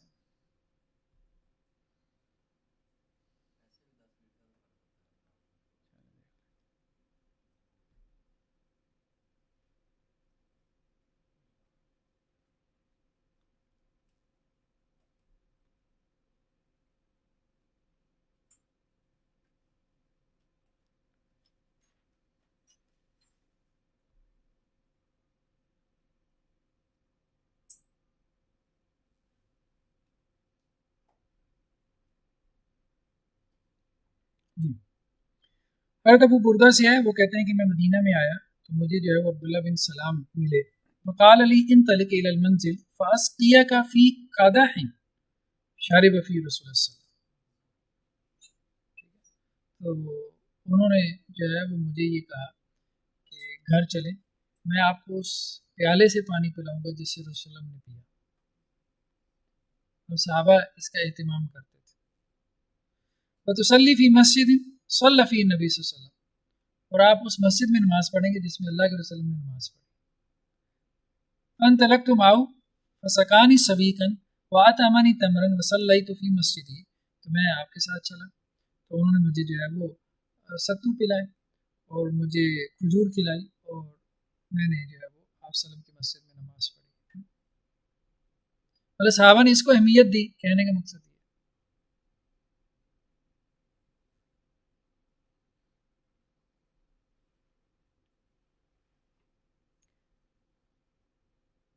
حضرت عبداللہ بن عباس سے ہے کہ ان عمر رضی اللہ عنہ حدثہ، کہ حضرت عمر رضی اللہ عنہ نے ان سے بیان کیا، قال حدثني النبی صلی اللہ علیہ وسلم، کہ اللہ کے نبی صلی اللہ علیہ وسلم نے مجھے بیان کیا، قال اتانی اللیلہ آت من ربی، رات کو میرے پاس ایک آنے والا آیا، وہ بالعقیق، جبکہ آپ عقیق میں تھے، ایک جگہ کا نام ہے، ان صلی فی هذا الوادی المبارک، کہ آپ اس مبارک وادی میں جو ہے وہ نماز پڑھیں، وقل عمرتن وقل عمرتم وحجتم، اور آپ جو ہے وہ حج اور عمرے کا کیا کریں، نیت اور ارادہ بات۔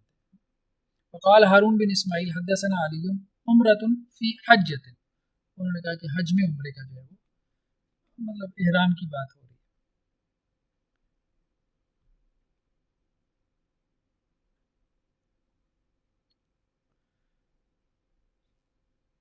حضرت عبداللہ بن عمر سے ہے کہ اللہ کے نبی صلی اللہ علیہ وسلم نے جو ہے وہ قرن کو جو ہے وہ اہل نجد کے لیے، اور جوفا کو اہل شام کے لیے، اور ذل حلیفہ کو اہل مدینہ کے لیے جو ہے وہ آپ نے مقرر کیا، مطلب یہ جو حدود تھی نا اس کی میقات کی۔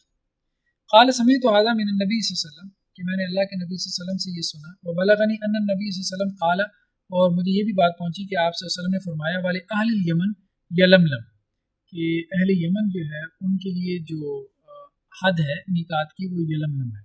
ذکر العراق فقال لم یکن عراق یوم، عراق کا ذکر آیا تو انہوں نے کہا کہ یہ عراق ان دنوں نہیں تھا۔ بہرحال میں نے کہیں پہ اس کی امیج نکالی تھی، وہ ابھی آپ کو دکھاتا ہوں۔ حضرت سالم بن عبداللہ جو ہے وہ عبداللہ بن عمر سے روایت کرتے ہیں، وہ اللہ کے نبی صلی اللہ علیہ وسلم سے انه اری وهو فی مؤرسه بذی الحلیفہ فقیل له انک ببطخا مبارکۃ، کہ اللہ کے نبی صلی اللہ علیہ وسلم کو جو ہے وہ خواب میں دکھایا گیا جب کہ آپ ذوالحلیفہ میں تھے کہ آپ ایک بابرکت وادی کے اندر ہے جو بطخا کی ہے. وہی بات ہو گئی کہ مشاہد النبی صلی اللہ علیہ وسلم اور بابرکت سرزمین ہے، اور اس طرح سے حرمین کی اہمیت کو اجاگر کیا امام بخاری نے بیسیکلی. تو یہ وہ ہے نا میقات کی حدود جن کا تذکرہ ہے. یہ یمن نیچے ہے، یلملم ادھر سے ہے، ٹھیک ہے، وہ مدینہ سے اوپر ذوالحلیفہ ہے، ادھر سے جو ہے وہ جوفہ ہے، اور ادھر سے ذات عرق ہے. ادھر سے آئیں امارات کی طرف سے ساحل الخبیر.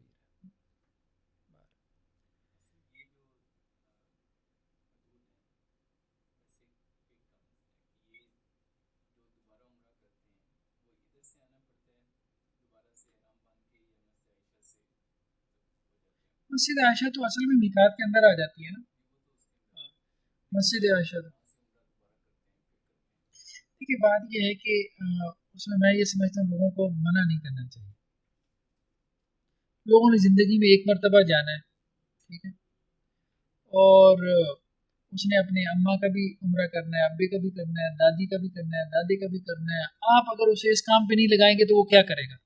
ہوٹل میں تو ظاہری بات ہے کہ وہاں تو کیبل لگی ہوئی ہے، وہاں کے بیٹھ جائے گا نا. پھر بہتر ہے کہ وہ یہ کام کرتا رہے بیچارہ، طواف میں لگا رہے، کوئی نیکی کرتا رہے. چلو اس کے جو ہے وہ دادے کو نہیں بھی پہنچے گا، اس کو تو پہنچ رہا ہے نا ثواب. یا اس میں وہ عمرہ نہیں ہو رہا تو کم از کم اس عمرے میں وہ کیا کر رہا ہے؟ طواف کر رہا ہے، سعی کر رہا ہے، ٹھیک ہے، جو ہے وہ 2 نفل پڑھ رہا ہے. یہاں تو یہ صورتحال ہے کہ زمزم پیے گا تو اس بھی اس کو اجر ملے گا، تو وہ تو پھر کوئی نیکی کا کام کر رہا ہے. کرنے دینا چاہیے. وہ اصل میں انتظامی اعتبار سے بھی منع کرتے ہیں، وہ ان کی بات ٹھیک ہے کہ رش زیادہ بڑھ جاتا ہے. ایک بندہ جب 8-8 10-10 عمرے کرے گا تو رش تو بڑھے گا اور مینیج کرنا مشکل ہو جائے گا. وہ اپنی جگہ پہ ٹھیک ہے. دوسرا یہ کہ آپ صلی اللہ علیہ وسلم نے جو مسجد عائشہ سے اجازت دی تھی نا، وہ حضرت عائشہ رضی اللہ عنہ کو دی تھی، وہ بھی اس وجہ سے کہ ان کے مین سے شروع ہو گئے. تو اگر کسی کا یہ مسئلہ ہو، مطلب کوئی بیماری جو ہے، بیماری رکاوٹ بن جائے کسی کی، تو وہ پھر ٹھیک ہے وہاں سے احرام باندھ لے، کیونکہ وہ اگر دوبارہ میقات پہ جائے تو مشقت ہے زیادہ، تو اس کو اجازت دی گئی، ٹھیک ہے، اس کے لیے رخصت ہے. عام آدمی کے لیے یہ رخصت نہیں ہے. اس کے لیے بہتر یہی ہے کہ وہ باہر جائے. اب وہ ڈسٹینس بہت زیادہ، کم از کم بھی میرے خیال میں 85 کلومیٹر تو ہوگا جو قریب ترین ہے. وہ جہاں ٹیکسی والا لے کے جائے گا وہ اچھے خاصے پیسے بھی خرچ ہوں گے، ٹائم بھی لگے گا. تو پھر وہاں سے جب باندھ کے آئے گا تو وہ پھر ایک آدھا ہی کرے گا، 10-12 تو نہیں کرے گا. یہ مسائل ہیں.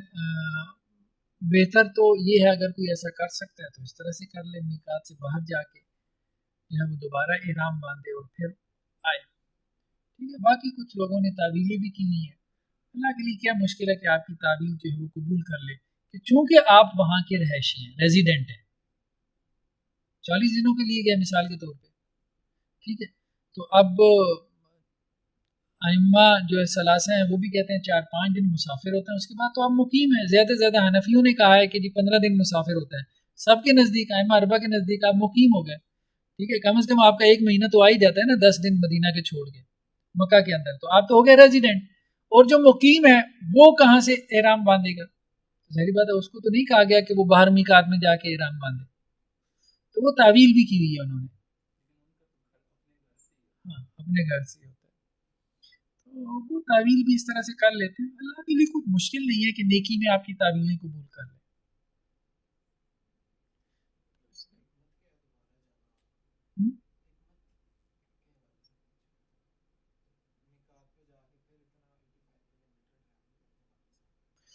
اصل میں اس زمانے میں تھا بھی اسی طرح سے نا کہ لوگ آتے تھے اور حج اور عمرہ کرتے تھے، بس انہیں یہ لالچ نہیں تھی جیسے ہمارے یہاں ہے. اس کی وجہ یہ ہے کہ وہ لوکلز تھے نا، وہ سارے لوکلز تھے. اگلے سال پھر آ جائیں گے، اگلے سال پھر آ جائیں گے، اچھا کوئی رہ گیا تو اس کو اگلے سال لے آئیں گے. وہاں یہ مسائل نہیں تھے جیسے مسائل ہمارے ہیں. ہمارے بہت زیادہ مسائل ہیں.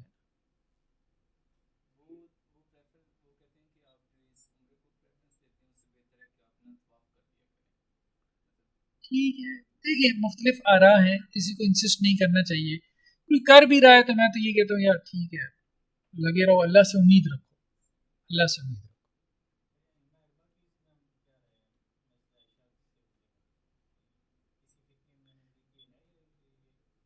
دیکھیے ہوگا بھی تو کوئی متاخرین میں جا کے ہوگا. اس کی وجہ یہ ہے نا کہ پہلوں میں یہ مسائل اس طرح سے نہیں تھے. میں نے آپ کو بتایا نا بہت سے مسائل ہمارے تمدن کے پیدا کرتا ہے نا. ٹھیک ہے، اب آپ کے ویزے کے مسائل ہیں، پاسپورٹ کے مسائل ہیں. اس زمانے میں یہ مسائل اس طرح سے میٹر نہیں کرتے تھے. جس نے جانا ہے اور پھر بہت کم لوگ جاتے تھے. سفر جو ہے نا وہ مطلب مشقت والا تھا. اس زمانے میں یہ مسائل پیدا نہیں ہوئے. ہاں اگر کوئی مسئلہ اس زمانے میں پیش آیا تو وہ یہی تھا کہ فلاں کی جگہ میں حج کر لوں، میری اماں پہ حج فرض ہو گیا تھا تو کیا میں اس کی طرف سے حج کر لوں؟ تو اللہ کے رسول نے کہا کرو، جسے ہم حج بدل کہتے ہیں. وہ تھا. لیکن ایسا نہیں تھا کہ ایک بندہ حج عمرے کے لیے جاتا ہے تو وہ اب ایک سے زیادہ عمرے کر رہا ہے. ایسا نہیں تھا، یہ ہمیں دیکھنے میں نہیں ملتا. یہ وہی ہم کہہ رہے ہیں نا کہ یہ ریسنٹلی شروع ہوا ہے، یہ ریسنٹلی شروع ہوا ہے. یہ ہمارے عصر حاضر کے مسائل میں سے